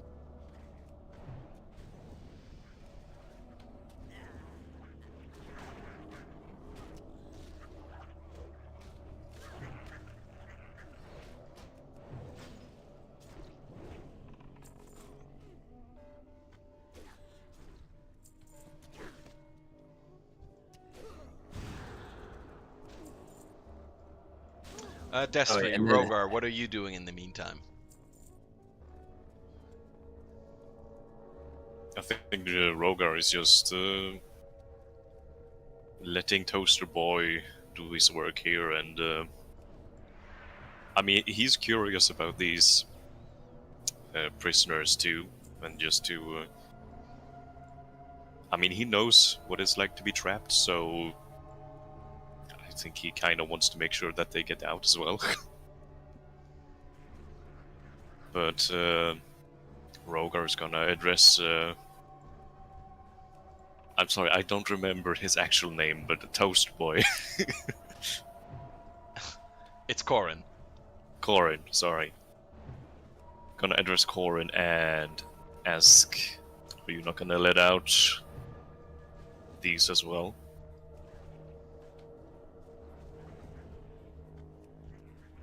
Suddenly, you guys hear fighting.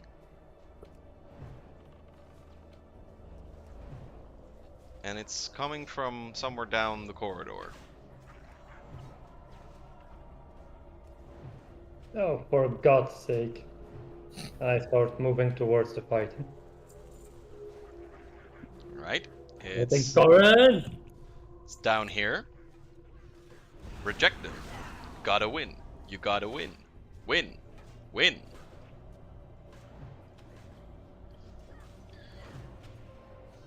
Well, somebody decided he wanted to get their wanted to get their ass kicked by the turrets. one immediately gets out of jail and locks himself in another cell, and the other one wanders into the only room with machine guns. Yeah. You know, something tells me. These were not certified pilots. Yeah, they kind of are earning their happy ending. You know what I mean? So yeah, you hear fighting, Destry. Are you going to peek inside or just gonna wait where you're at? Well, I already see this turret, I think. It's shooting or not? No, not yet. Or no. Oh. Okay. Freudian slip there. From where does the fighting happen? Here, From this. and you hear clattering noises, chittering, shouting, stuff like that. Well, with Destry shout and the sound and everything while he is moving in, I will make a couple engineering checks for the angels as well, just in case. Like, well, it's like you guys can leave whenever you want, but you know, you get the doors open, going to Los Plocobos. So you're engineering their cell? Yeah. All right. So they're out, and they're just walking around, half teleporting.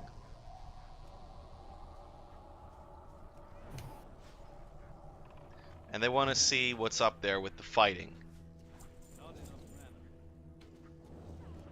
At least this one does. Yeah, never hurts to have an angel at your back. You know what I mean? And we'll move to meet up with Destry.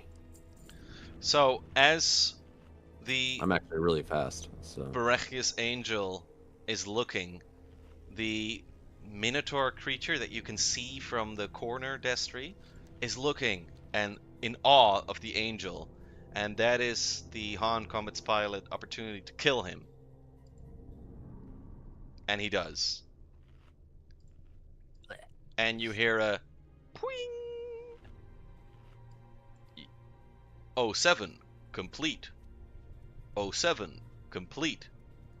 And then you hear from the back, reject him with flare. Reject him with flare. And the Barachius is clapping in its hands for the Han combat pilot. Hatarura Dareira.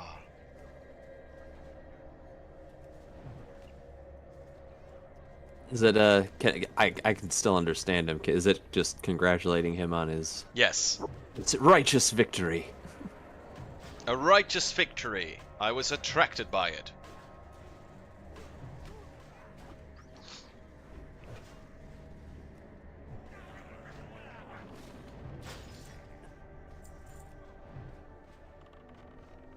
Like, turning to Rogar, I don't suppose you've found any exits in your time here, however long that has been.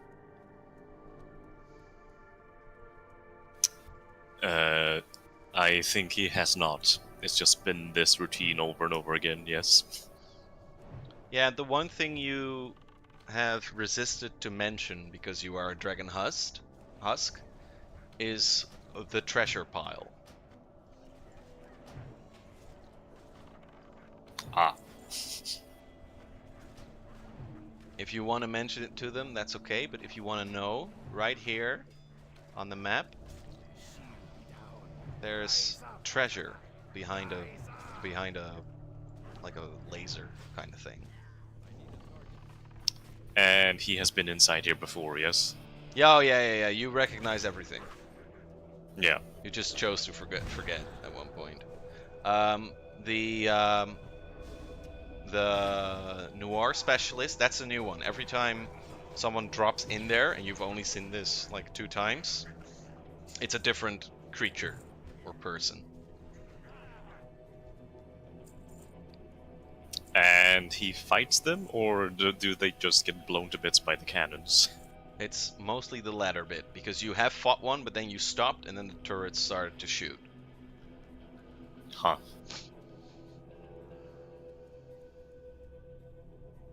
"5 minutes till trial reset. 5 minutes till trial reset." And I assume that one has to make all the different tests, complete them to get to the treasure room. Mm-hmm. Right.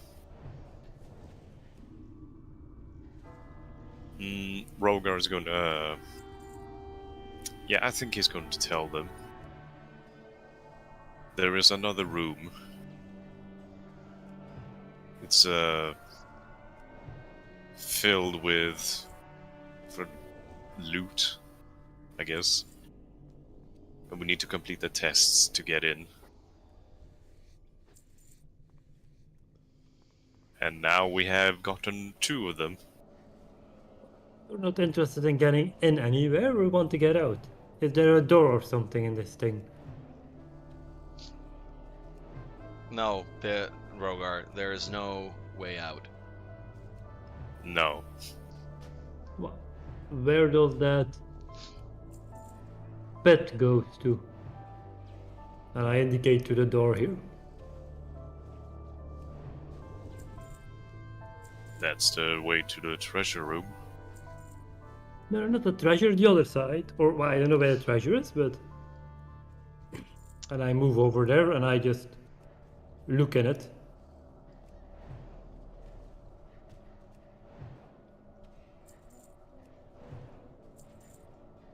To the north, all you see is treasure. things you want to have. To the south, there are things you wouldn't want to have.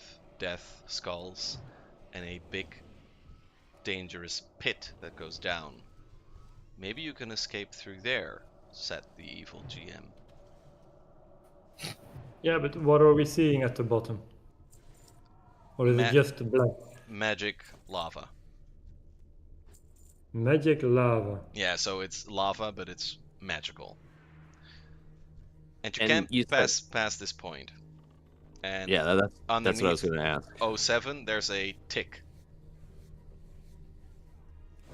And It said 5 minutes till reset. Is there a Yeah, a there's- timer? there's a timer on the wall, like a holographic timer. Okay. Then I assume you have 5 minutes to complete all the trials to open the treasure. But let's just find a way out. Come on. We haven't seen half of this facility. So, despite your tactical demeanor, Destry, you start to realize that the only way out of here is to actually be the lab rat that the facility wants you to be.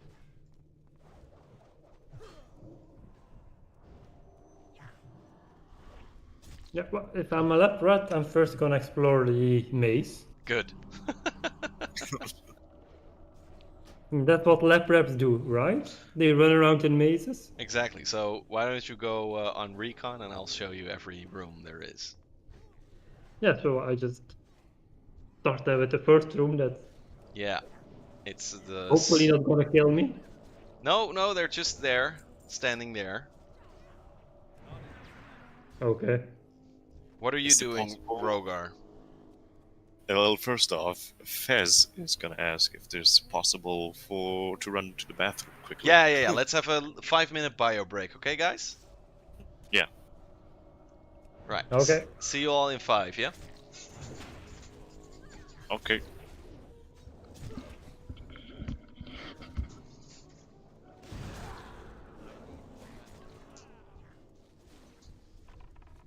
Not enough mana.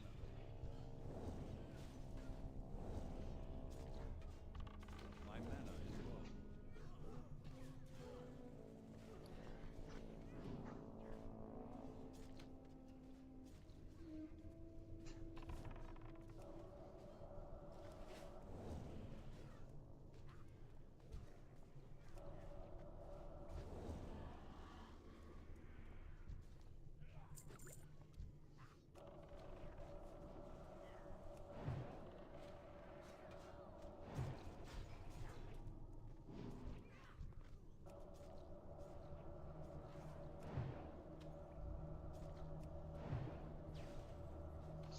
I need more mana.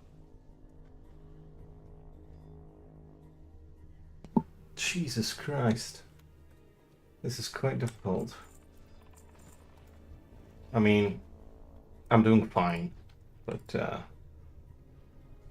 yeah, nice pulls almost at half 49 as well. So I'm pretty happy with that.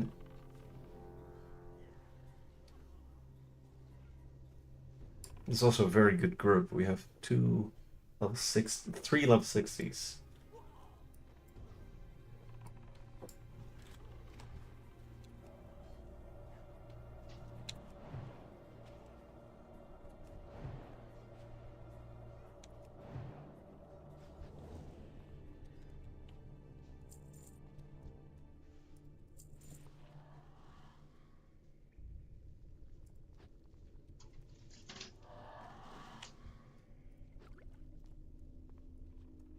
Jones.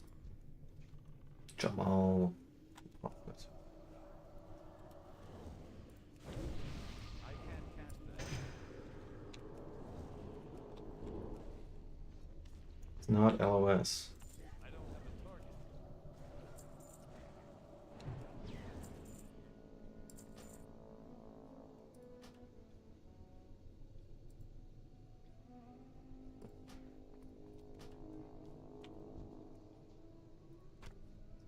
Whoa! I have his head.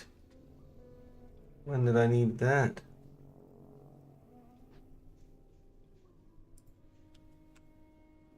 Oh shit.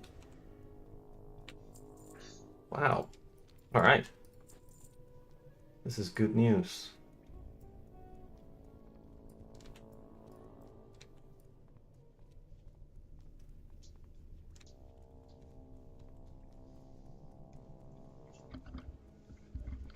Ooh. Dream Scythe.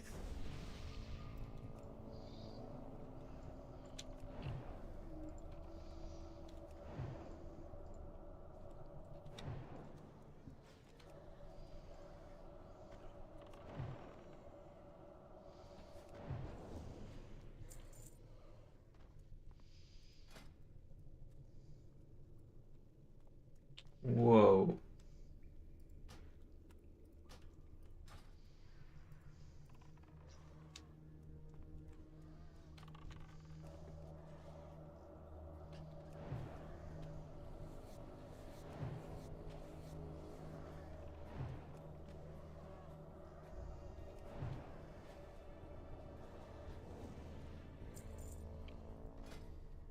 Ooh.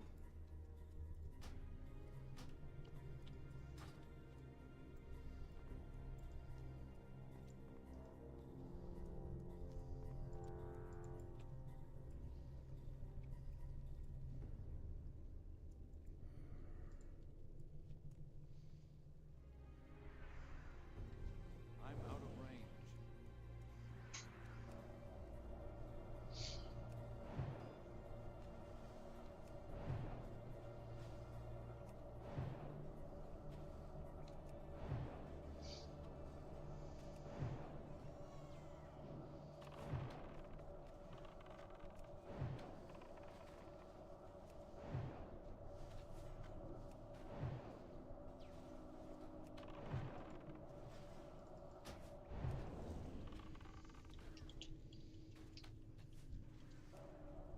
I need to get closer. I need to target something first.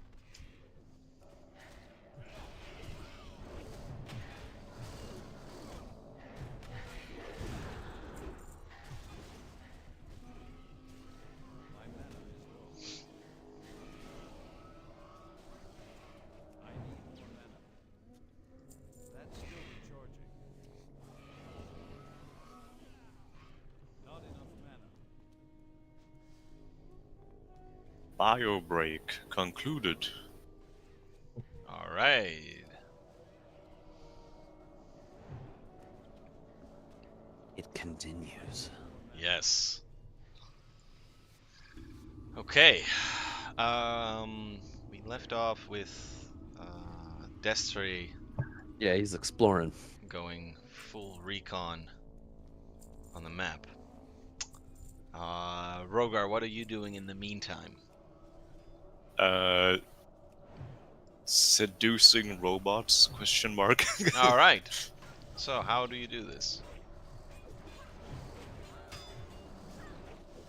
Huh.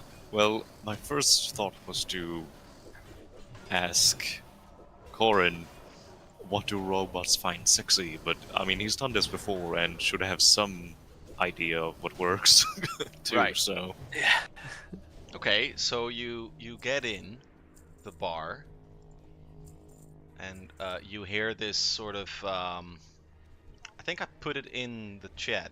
Music for setting, sort of Tokyo club kind of music. It's very happy. oh yeah. Um,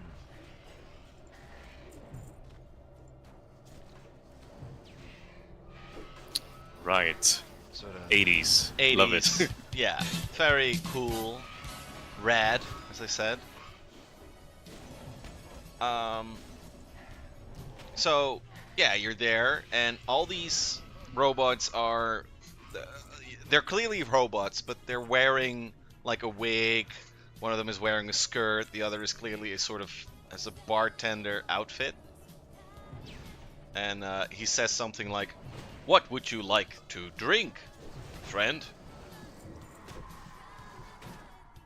Does he even get drinks in here? No, they're just doing make-believe stuff. Well, what he would give for one. Anything that isn't juice is what he responds And with. all you get is juice, exactly. So, even though you can see the whiskey scotch bottles, there's just orange juice in them. And he sort of Here, he does that thing that bartenders do, where he sort of shoves it across the bar table, right there, so you can take it. you hear a low, grumbling, Way growling. too big, dragon. He's just angrily drinking his whiskey. Quote unquote whiskey. Yeah. Yeah, and It's just more the orange robots juice. here, this is a sort of a classy lady robot. This is a skimpy skirt kind of robot. And this is a dude playing darts and dancing kind of robot. And this is the bartender robot. And every now and again he changes from being a man bartender, and then the next week he's sort of the hot lady bartender.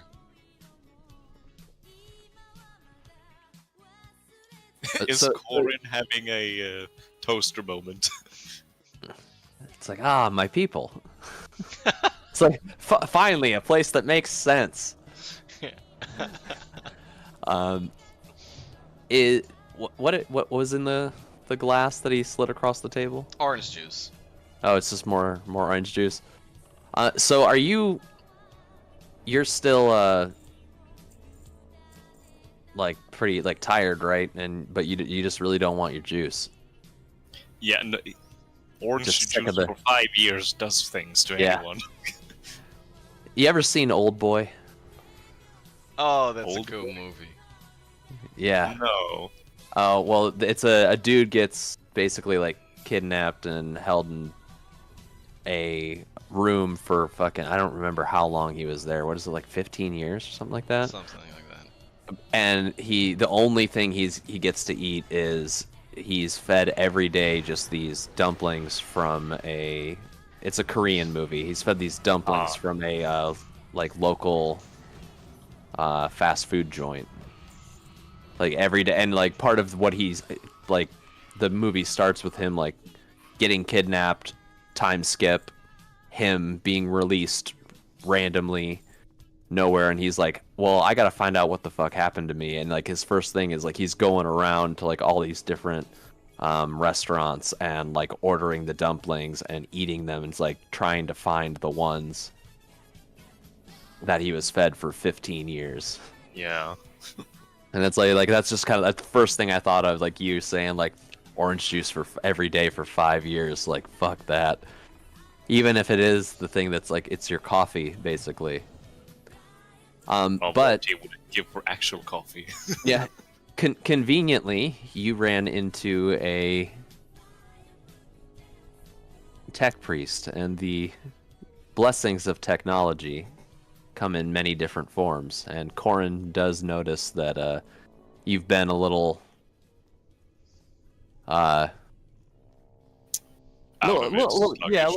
little sluggish since we've met you, which him being the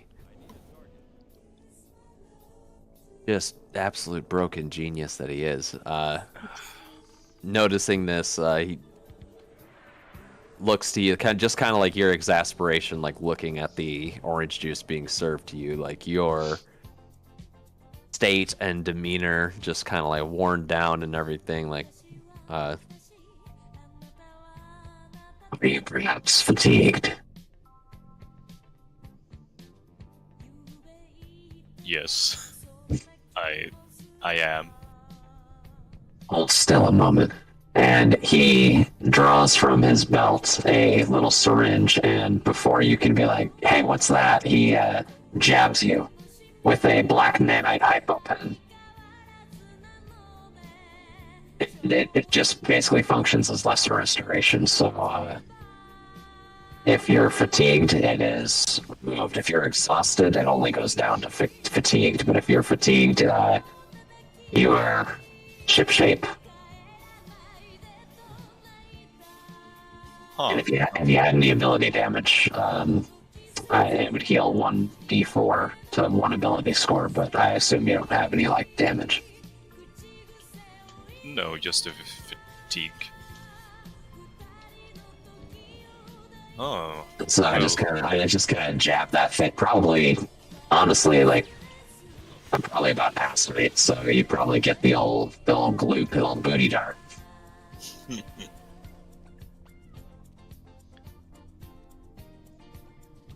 The skimpy robot walks outside and tries to light a cigarette. If only she had a lighter or a dragonkin. You kind of hear blasting through the speakers in the club. Rogar feeling much more rejuvenated, Oh, and I've had that thing on the whole time. Whoops. it was alright. It's immersive. I try to separate the out-of-character talk from the in-character talk. I just forget to flick the switch. It happens. I honestly don't hear it anymore when you talk in character as Corin. yeah, Or yeah. out I don't. I just don't hear the difference between the toaster and the. And the man. Yeah. They're almost inseparable at this point. That's his goal in life. Good, yeah. To become indistinguishable between man and toaster.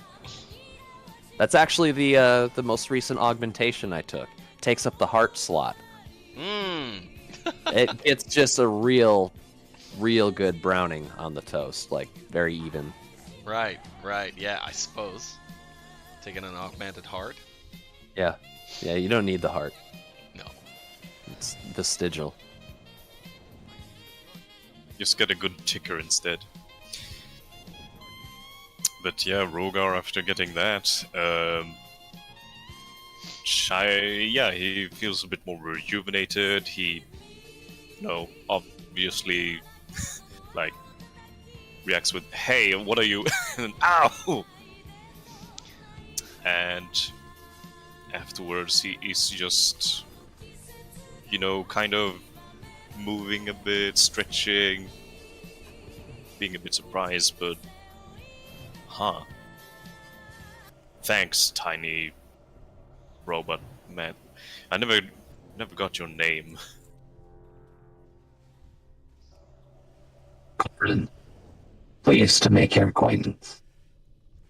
And you are. Rogar. And he stretches out this oversized hand in comparison to shake yours.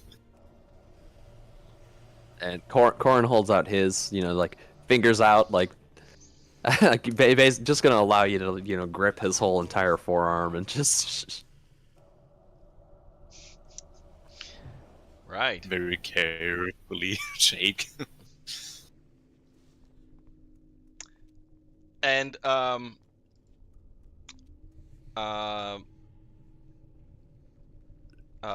let's see. You still hear the attract them with style and flair. Attract them with style and flair.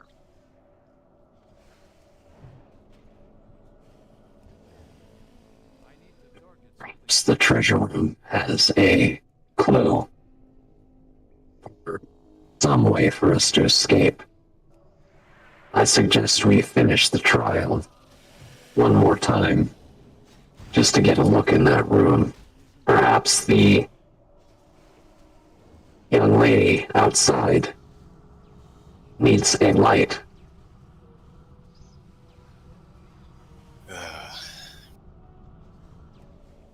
I suppose so. And I just imagine you go out there and you go like, "Need a light, ma'am," and then just torch the whole fucking robot. essentially, yes. So the robot, and you've seen this many times before, Rogar. The robot sort of does that thing. Oh no! Oh, what happened? I forgot my lighter. Sir, do you have a lighter? You do a very good American Valley Girl. Thank you. Oh lord. No, that's Valley Girl accent right there. I was trying. Like, oh my god. I was going for Android Valley Girl. Oh Yeah, my yeah. god. No, you got it, and that's 100%. You got lied. Yeah. This could be cool. Yeah, how do you does do this? Dragonkin have, yeah, do Dragonkin have different breath attacks? I remember your character sheet showing something cool there, Yeah. right? See, like, I know they have a breath weapon, like, but it just kind of they're supposed to be modeled after, you know, their actual dragon counterpart. Yeah. It's just like not if they don't have a different type, like if they just blanket give them like fire breath or whatever. I'm like, you guys are missing an opportunity because like D&D Dragonborn have different breath attacks depending on what color they are. I mean, it's Exactly. flame, right? It is flame. Yeah. It Flame- says flame on the ability. But like depending on your color, like you're white, you should have cold breath. Uh huh. Maybe maybe like furnace blue hot. Yeah. Oh, that'd be cool too. Yeah. We can go with that. So how do you do this? Right. Just like Corin suggested, gonna walk up to the lady robot and, ma'am, may I offer a light? And he is going to just unleash his breath weapon upon her. On her? Yeah. Okay. Yeah, she's metal. She'll be fine. All right. Go for it. All right. So, It may hit the other robot too. yeah, so That one just got replaced. so you just fully blast it all over her body, and the cigarette is burning, and after that she's smoldering and melting, but she's still sort of there. It says, "Oh, thank you very much." Oh, actually, Rogar, you're not rolling the damage correctly. It does. Yeah, it's supposed to be more.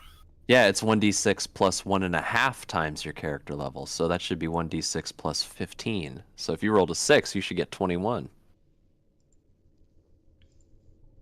Even more better. impressive. Well, she's a puddle now, but you did do it with style and flair. I'll give you that. Yeah, damn right he did. So, you hear, bling. 08 completed. 04, 07 remaining. I thought you said 07 was complete after the guy killed the dude. Yeah, but that took too long. Oh, okay. Let's see. What did you say about the breath weapon? It was supposed to have a plus something. Yeah, you have 1d6 plus 10, so it should be 1d6 plus 15 damage. I'm just gonna add that when I can.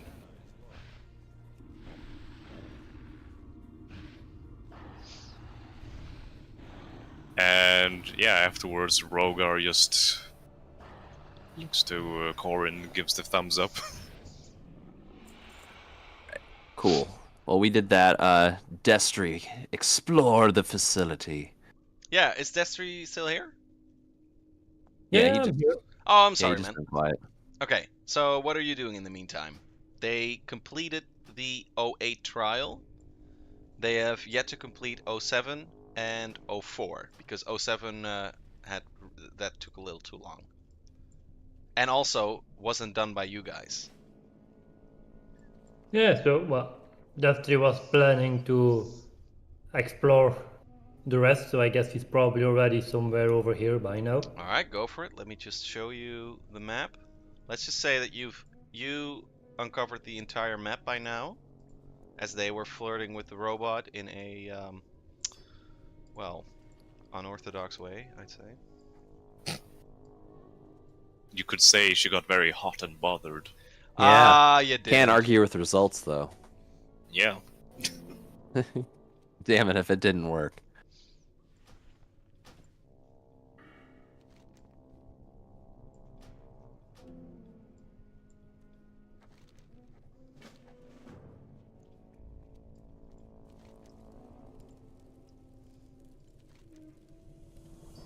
I assume this is also being read out loud? Yes.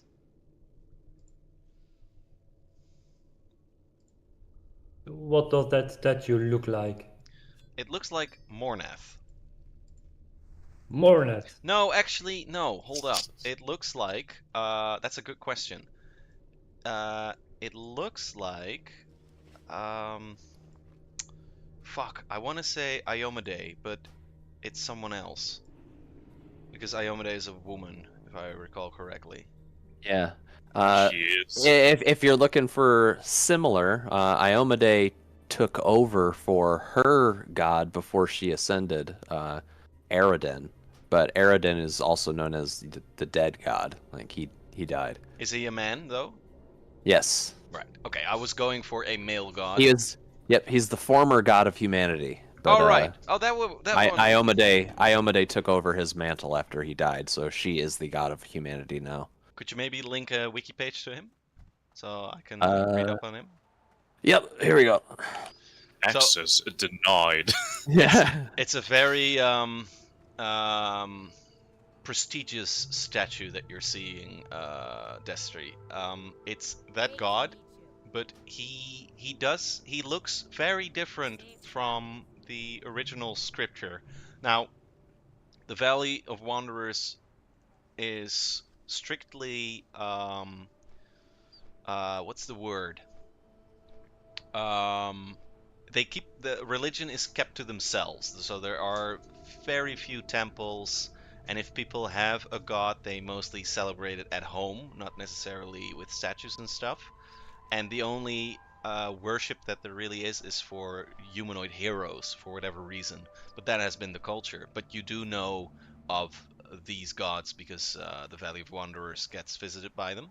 And the strange thing is, and Corin, correct me if I'm wrong here, this statue looks very different from what the god stands for.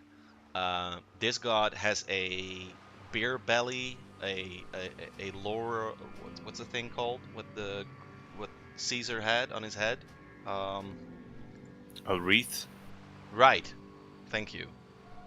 Or laurels. Those A little... laurel. Yeah, that's what I was thinking. Oh, yeah. And he has grapes in his one hand, and he's smiling, and he has like very big cheeks. And you hear, Clap them cheeks. the Solarian must complete the trials. The Solarian must complete the trials. What?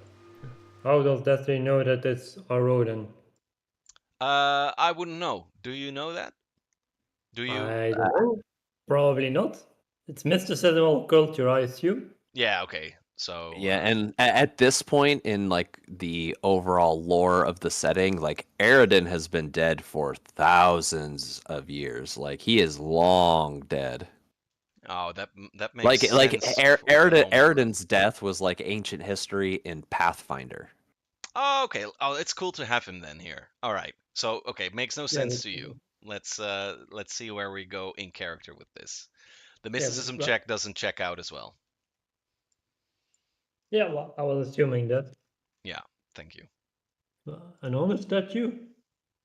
Yeah. So this statue is a sort of Anubis kind of statue. It doesn't really depict a specific god, but what you note is that it looks beautiful. The marble is of the finest quality, and it feels sort of recent, but also as if when you smell at it, you sort of smell a garden. Smell a garden. Okay.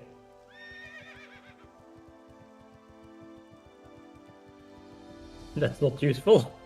No, no, but it is a detail.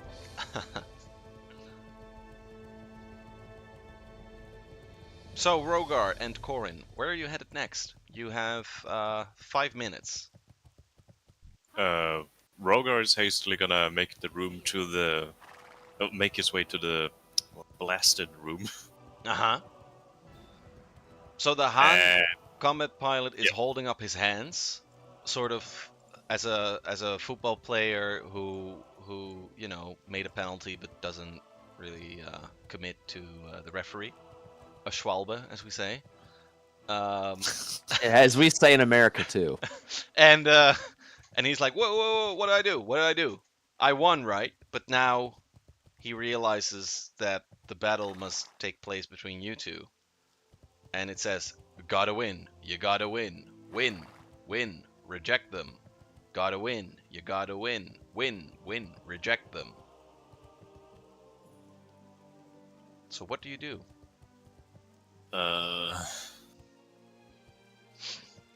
Rogar is going to walk into the room and...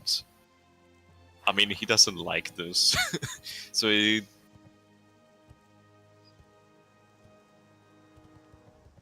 Yeah, he looks visibly uncomfortable, Mm-hmm.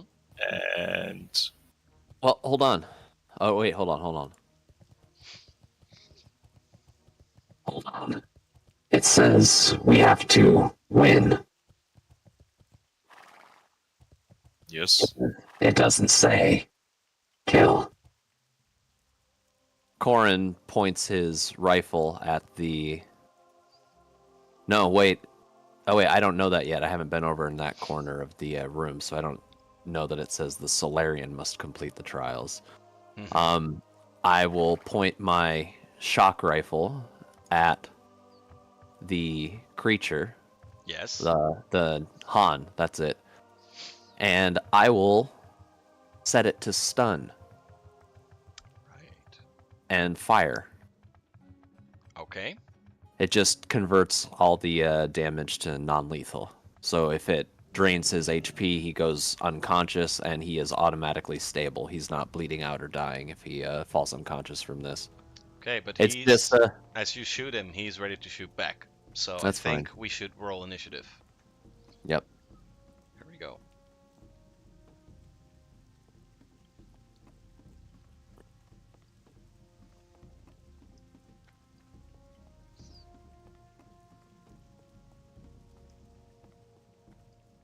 $6.99. Nice. I'm like, what is your freaking initiative bonus? Because it does that, like, you know why it does the 18.09? Like, it's to that .09 is is my initiative bonus. So I have a +9. So if somebody else rolls an 18, if their initiative bonus is lower than mine, it means I go first. So it's just a quick way for Roll20 to show you who has the higher initiative bonus immediately in the case of a tie. Yeah. Well, And, I like- can probably say I do not have a bonus since I have... Yeah, I'm like, Mystic Fury. I'm like, what die are you rolling that you rolled so negative that a +99 only gives you a 6?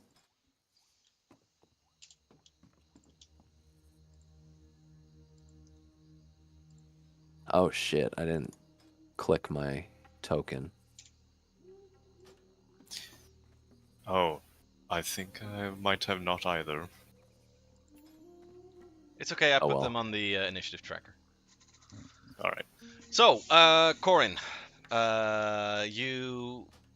Shall we say that you shoot with those stats that you just had? Yeah, that was the roll. That's fine. Alright, cool.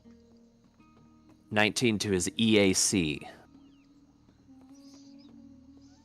Oh, that battery should be full. It's been weeks.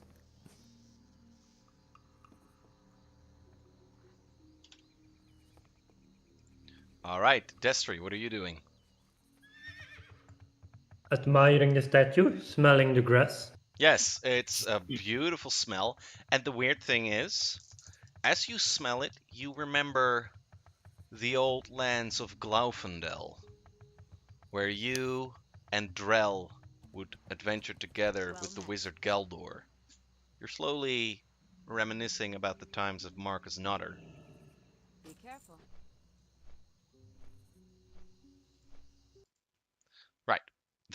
The Han combat pilot is well, distraught, as Rogar also kind of put it. But he does attack because he knows what's going to happen. So he attacks you, Rogar, and it's gonna be 17 on your KAC. Okay, let's see here. I have a 9, I guess. So All yeah, right, that's a hit. that's a hit. All right, then you get. Let's see.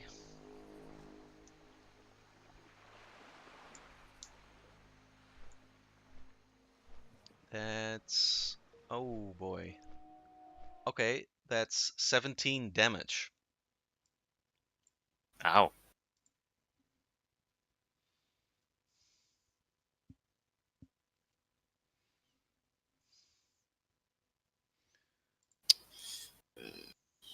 And then it's your turn What? immediately. What did he hit you with? Like he doesn't have a gun, right? Like he has a He has a tactical knife. oh yeah, okay, he has a knife.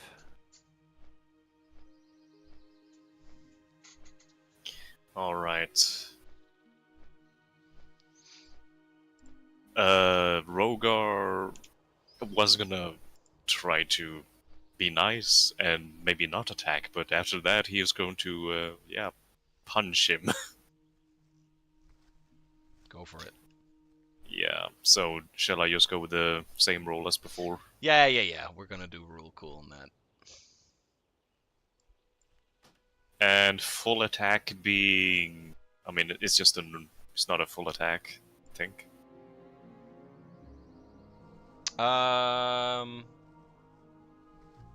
Well, I'm not sure about the mechanics. I think that kind of depends on your feats. I think. Did we pick feats, Johan? I picked feats, yeah. Okay. Isn't full attack a specific feat? I think it is. No. Oh, It's Full, not. Oh, no. any character can make a full attack. Oh yeah. Basically, you attack twice. It's the -4 penalty on both attacks. Solarians, which I can assume that is the dope class that you chose, based Yes. on everything. They get Yes. cool Yes. He's bonuses. a Solarian. Yeah, they get cool bonuses to their full attacking ability, getting extra attacks and less penalties as they increase in level. So Yes. they have extra badass full attacks. So they have -3, I think, instead of 4. Yeah, I mean I've never played one, but I do know that they get cool bonuses to it. Go for Yeah. it, Rogar. Show us what you got. What could go wrong for this tiny little fella?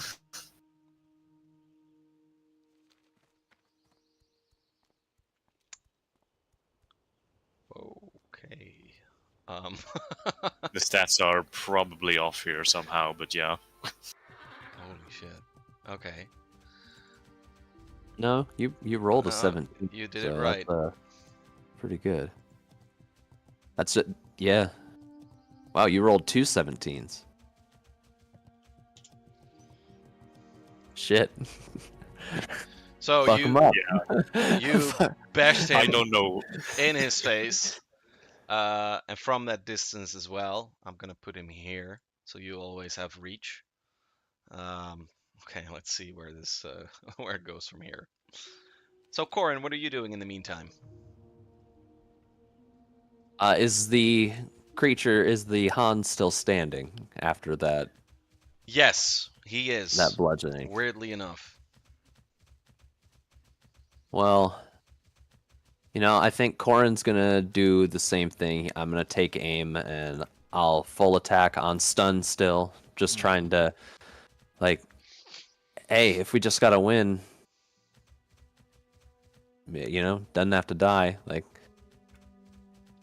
but Corin's also not a good person, so I'm willing to just be like, hey, it just says we have to win the fight, right? Throw a perception check, Corin. Okay. Whoops. I already clicked that button. That's but okay. You here it can comes. do this off. Oh, Jesus. Oh, the initiative trackers, right? Oh, Oh my shit. God. You're doing so much damage. Well, I don't know for sure. I I think it's funny if it works this way. If we're talking vision based, it's a 16 Yeah. because of my super cool eyes. Yeah, so what you're seeing is that on the turrets, there's a tracking device. And from your knowledge, it's sort of checking whether one of them is faltering or nearing death. And there are sort of 3 lights. It's green, orange, red. And right now it's at orange. And you see that the turrets are beginning to, what's the word? They're sort of beginning to activate a little more. Now, as for your damage, you have to help me here. Is that 35? Is that 52? Well, see, it's 15 plus 16, so 31. That plus arc. The critical on the static rifle, or the static arc rifle, is the arc ability, which the nearest creature within 10 feet, a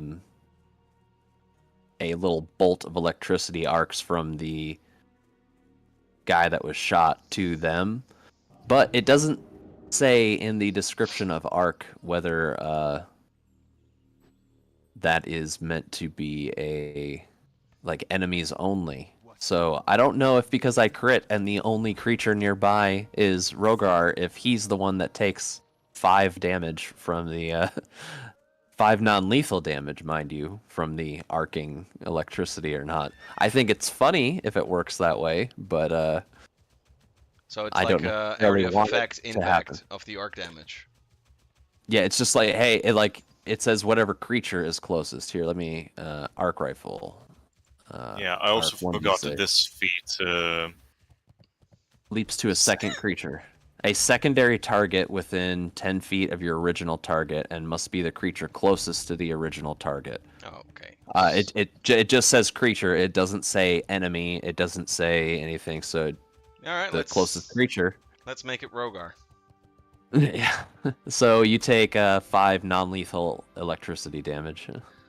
And then the guy gets It's 40. 44. Yeah, 44 total. It looks like because 31 plus 13. Because I hit him twice. 44 non-lethal. All right, that one sort of fucked him up badly. I mean, he got a punch from the dragon, which shoved him back, and then you sort of headshotted him in his face and in the back of his throat. There are bolts, and you see smoke coming out of him, and he's on one knee, close to giving up. And you see the turrets are red. Destry, any updates on your mesmerizing look at the back of the Anubis statue? Well, I think it's about a perception check of DC 20 to hear combat from that distance. All right, let's do it. So let's see if Destry's aware of anything. Nope. Just smelling the grass. Hey, Fess, do you get that feat as a special thing for being a Solarian? No, that's just a combat feat. Because you got to have BAB 12, so you have to be 12th level to take that one. Oh, really? I didn't know. Well, then. Yeah, that thing prereq BAB plus 12, and yours is plus 10 just because we're level 10. Oh, I see. Well then, disregard this feat. I will have to pick another one later. Yep, I don't like being rules layer, but no, wanted to it's give you a good. heads up. It's good because I have literally no. I do not have these things. What can I do for you? I don't know much of these things. I do not know the sorcery of which you speak. The Han combat pilot tries to attack you again with his tactical knife. From that distance, he would hit you because of Woody, though. I wonder. No, if you have reach, that doesn't mean he can hit you from there. So he has to stand No, close Yeah, to you. he'd have to step up. He'd have to take a guarded step forward because if he takes a regular movement, he's Yeah, he's a step in front. Can he attack then? yeah. He cannot make a full attack though. He can only make a single attack because it's a move action to guarded step. He does hit you though with something akin to 30. So that's gonna be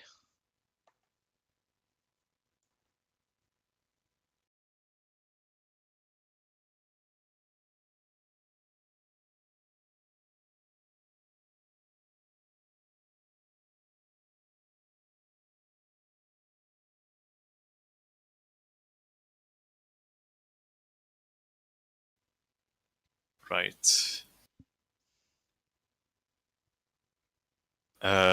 He looks pretty. He looks to be in bad shape, right? he does. And Rogar has done this before. What happens if one incapacitates or their foe in here?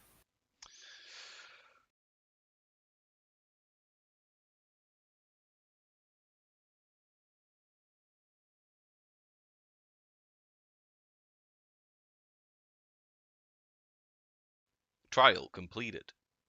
But then they want to make sure that the loser is killed, so they either let the winner kill them or the turrets handle it. But it's not decided whether the target has to die or not by the system. It just seems to be built that way.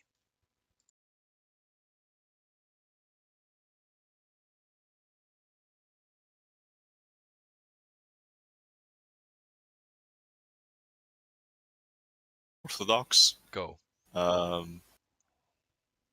Can Rogar? I mean, I'm pretty sure he can pick this fella up, but can he throw him out of the room into the wall back there behind him? Because Yeah. he wants to knock him out, but also get him out of the room. Yeah, very good. I see what you mean.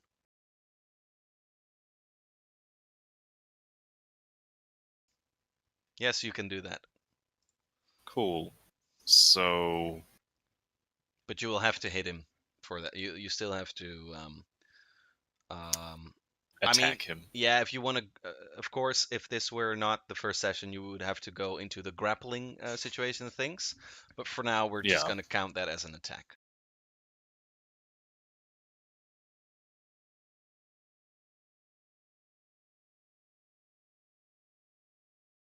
How do you want to do this? Well, I guess he will pick him up. I don't know his actual size, but he'll grab him by the collar of his armor if he has it, Mm-hmm. and I guess he'll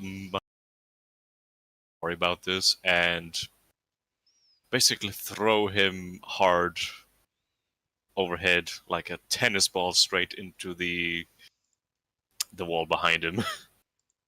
All right, so in the hallway? Yes. Okay. And the Barachius angel looks at it and he claps.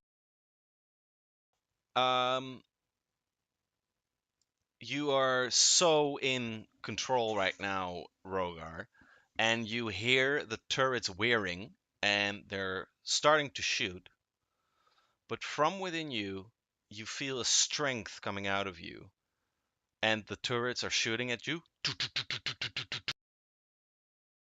Out of yourself, some sort of force field comes out, and it's slowing the bullets.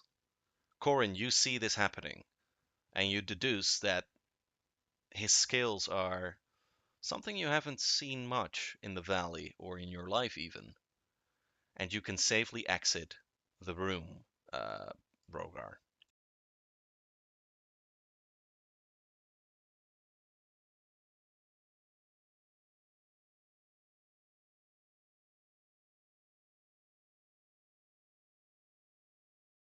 Nice. And this is the first time this has happened, correct? Yeah, the force field that hadn't happened before. It's clearly some sort of skill that you've garnered, and you feel exhausted afterwards, but you notice that this is a new skill you've had. And now you hear Trial 7. Trial 8. Complete.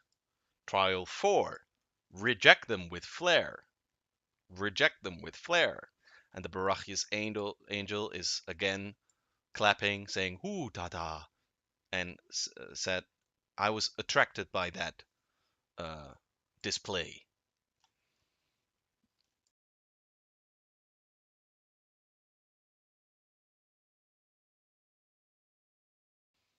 Kind of just, okay. And before the angel kind of walks off, he will flip him the bird, both hands. Very good. Yes. It's just like, suck it. Okay.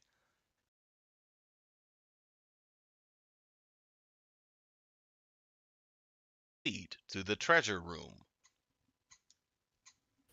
That worked. That was pretty cool. A lot of flair.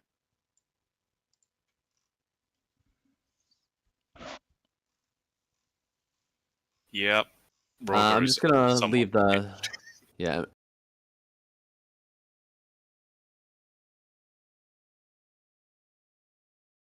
By beating him unconscious. You fucked him up, yes, but Yes. he's okay. Yeah, but he's alive. Yeah. And No, you saved him. Corin gets right up next to, like, bends down, like, real close to his face, and just real loudly just says, You're welcome.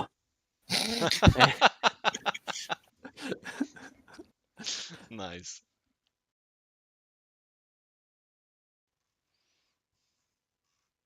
All right.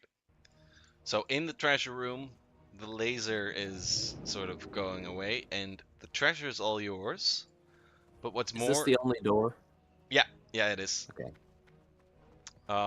Squeeze through. And Rogar, you see two that you wanted to have all this time, and you can equip those. And somewhere down here,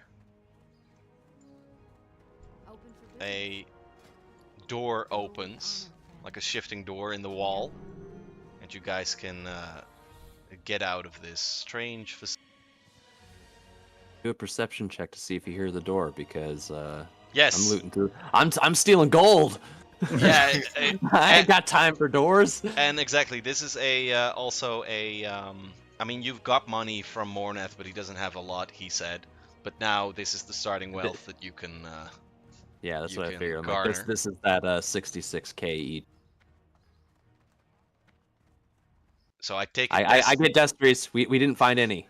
Yeah, I take it. You tell them we Destry found is nothing when we leave here. kind of aware. Yeah, if there's anything you want to do in the testing facility, please mention that. And otherwise, I'm gonna get you guys to the Lodestar, and I'm going to head to the conclusion of this first session. I still have time, but then we can have a little bit of gathering our thoughts moment kind of thing. Yes. Destry, is there anything you want to do in the testing facility? No, assuming that I actually hear the door, I'm just gonna check it out. Yeah, you hear it, and it's all figured out. The angels disappear. That is an important thing to note. And yeah, let me get you guys to the Lodestar page. Before they all leave, Rogar is actually going to go and pick up the unconscious little bug person. Yeah, the Han. Yeah, he's gonna bring him with us. Oh, yeah, sure. Let me take him. That's a good Oh, idea. yeah, that's right. There's that other idiot that got himself locked in another closet. Yeah. So if Corin wants to help him out as well, Rogar can follow and perhaps carry him too. No, you hand him to his friend, and he's like, "Don't worry, I'll take care of him from here." And then he just walks into this one, and then the door locks behind him again. Like, God. All right. He's saved as well. Let me Yeah. add these guys as your companions for later because they might come in handy for that one thing pilots are handy for. There we go. Well, before we move over to the Lodestar, Oh, yes. sorry. No, Well, that's okay. well, Destry is waiting for the rest, to come over to the door. He has his weapon back out, pointing it at our dragonkin, and he asks, "So, what did you do to get stuck here?"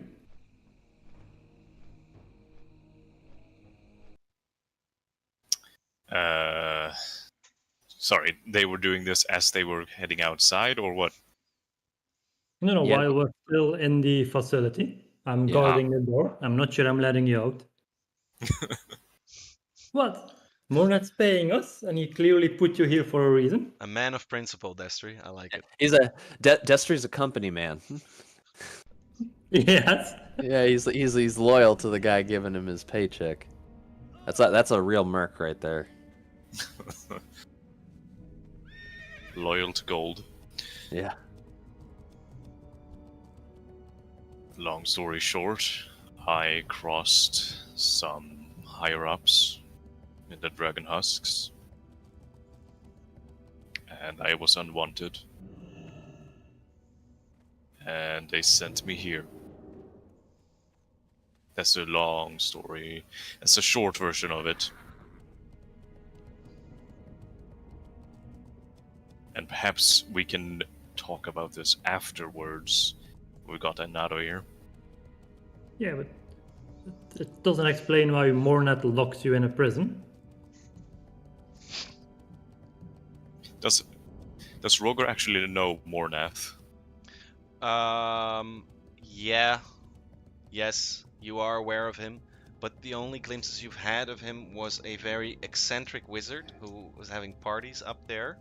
What you do know, though, is that these statues I'm out of range. that he's standing next to, Hmm.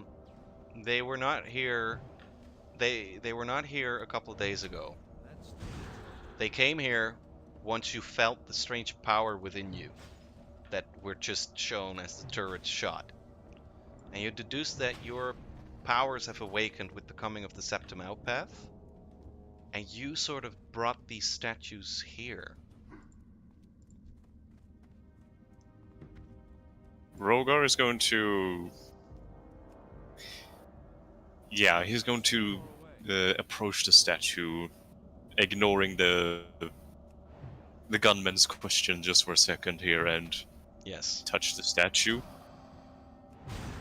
Just inspecting it a bit closer, like, yeah, what is this strange thing? This is new. And where are the others situated as you touch them? So is that your position there, Destry, and there, Corin? Yes, I'm moving out. Don't want to be too close to him.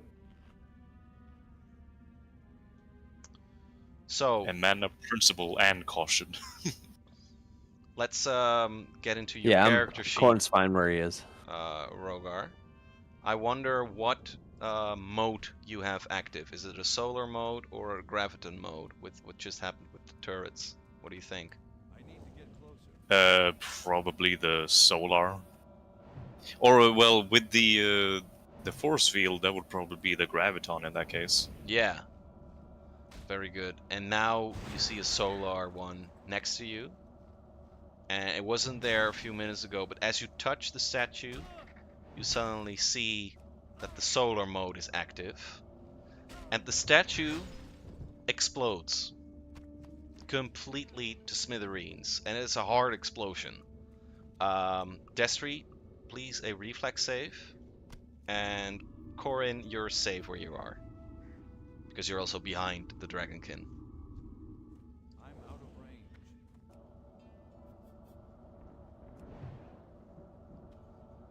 Right. So Destry is just Yeah, you're in the blast radius. essentially diving to the side like, Incoming! Yeah, exactly.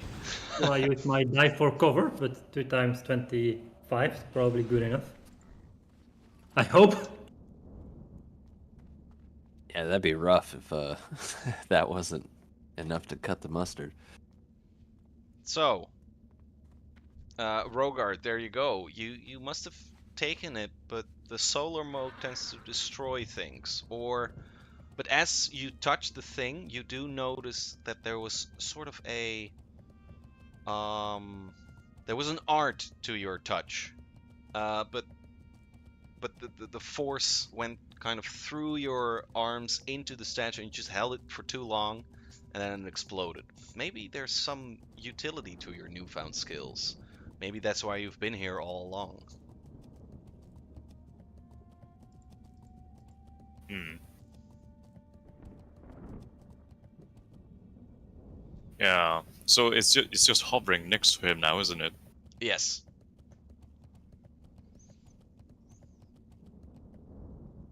And he's going to slowly and slightly try to touch it with his finger, just see what happens. Yeah, it swirls Oh. around your finger, and it It seems I crashed.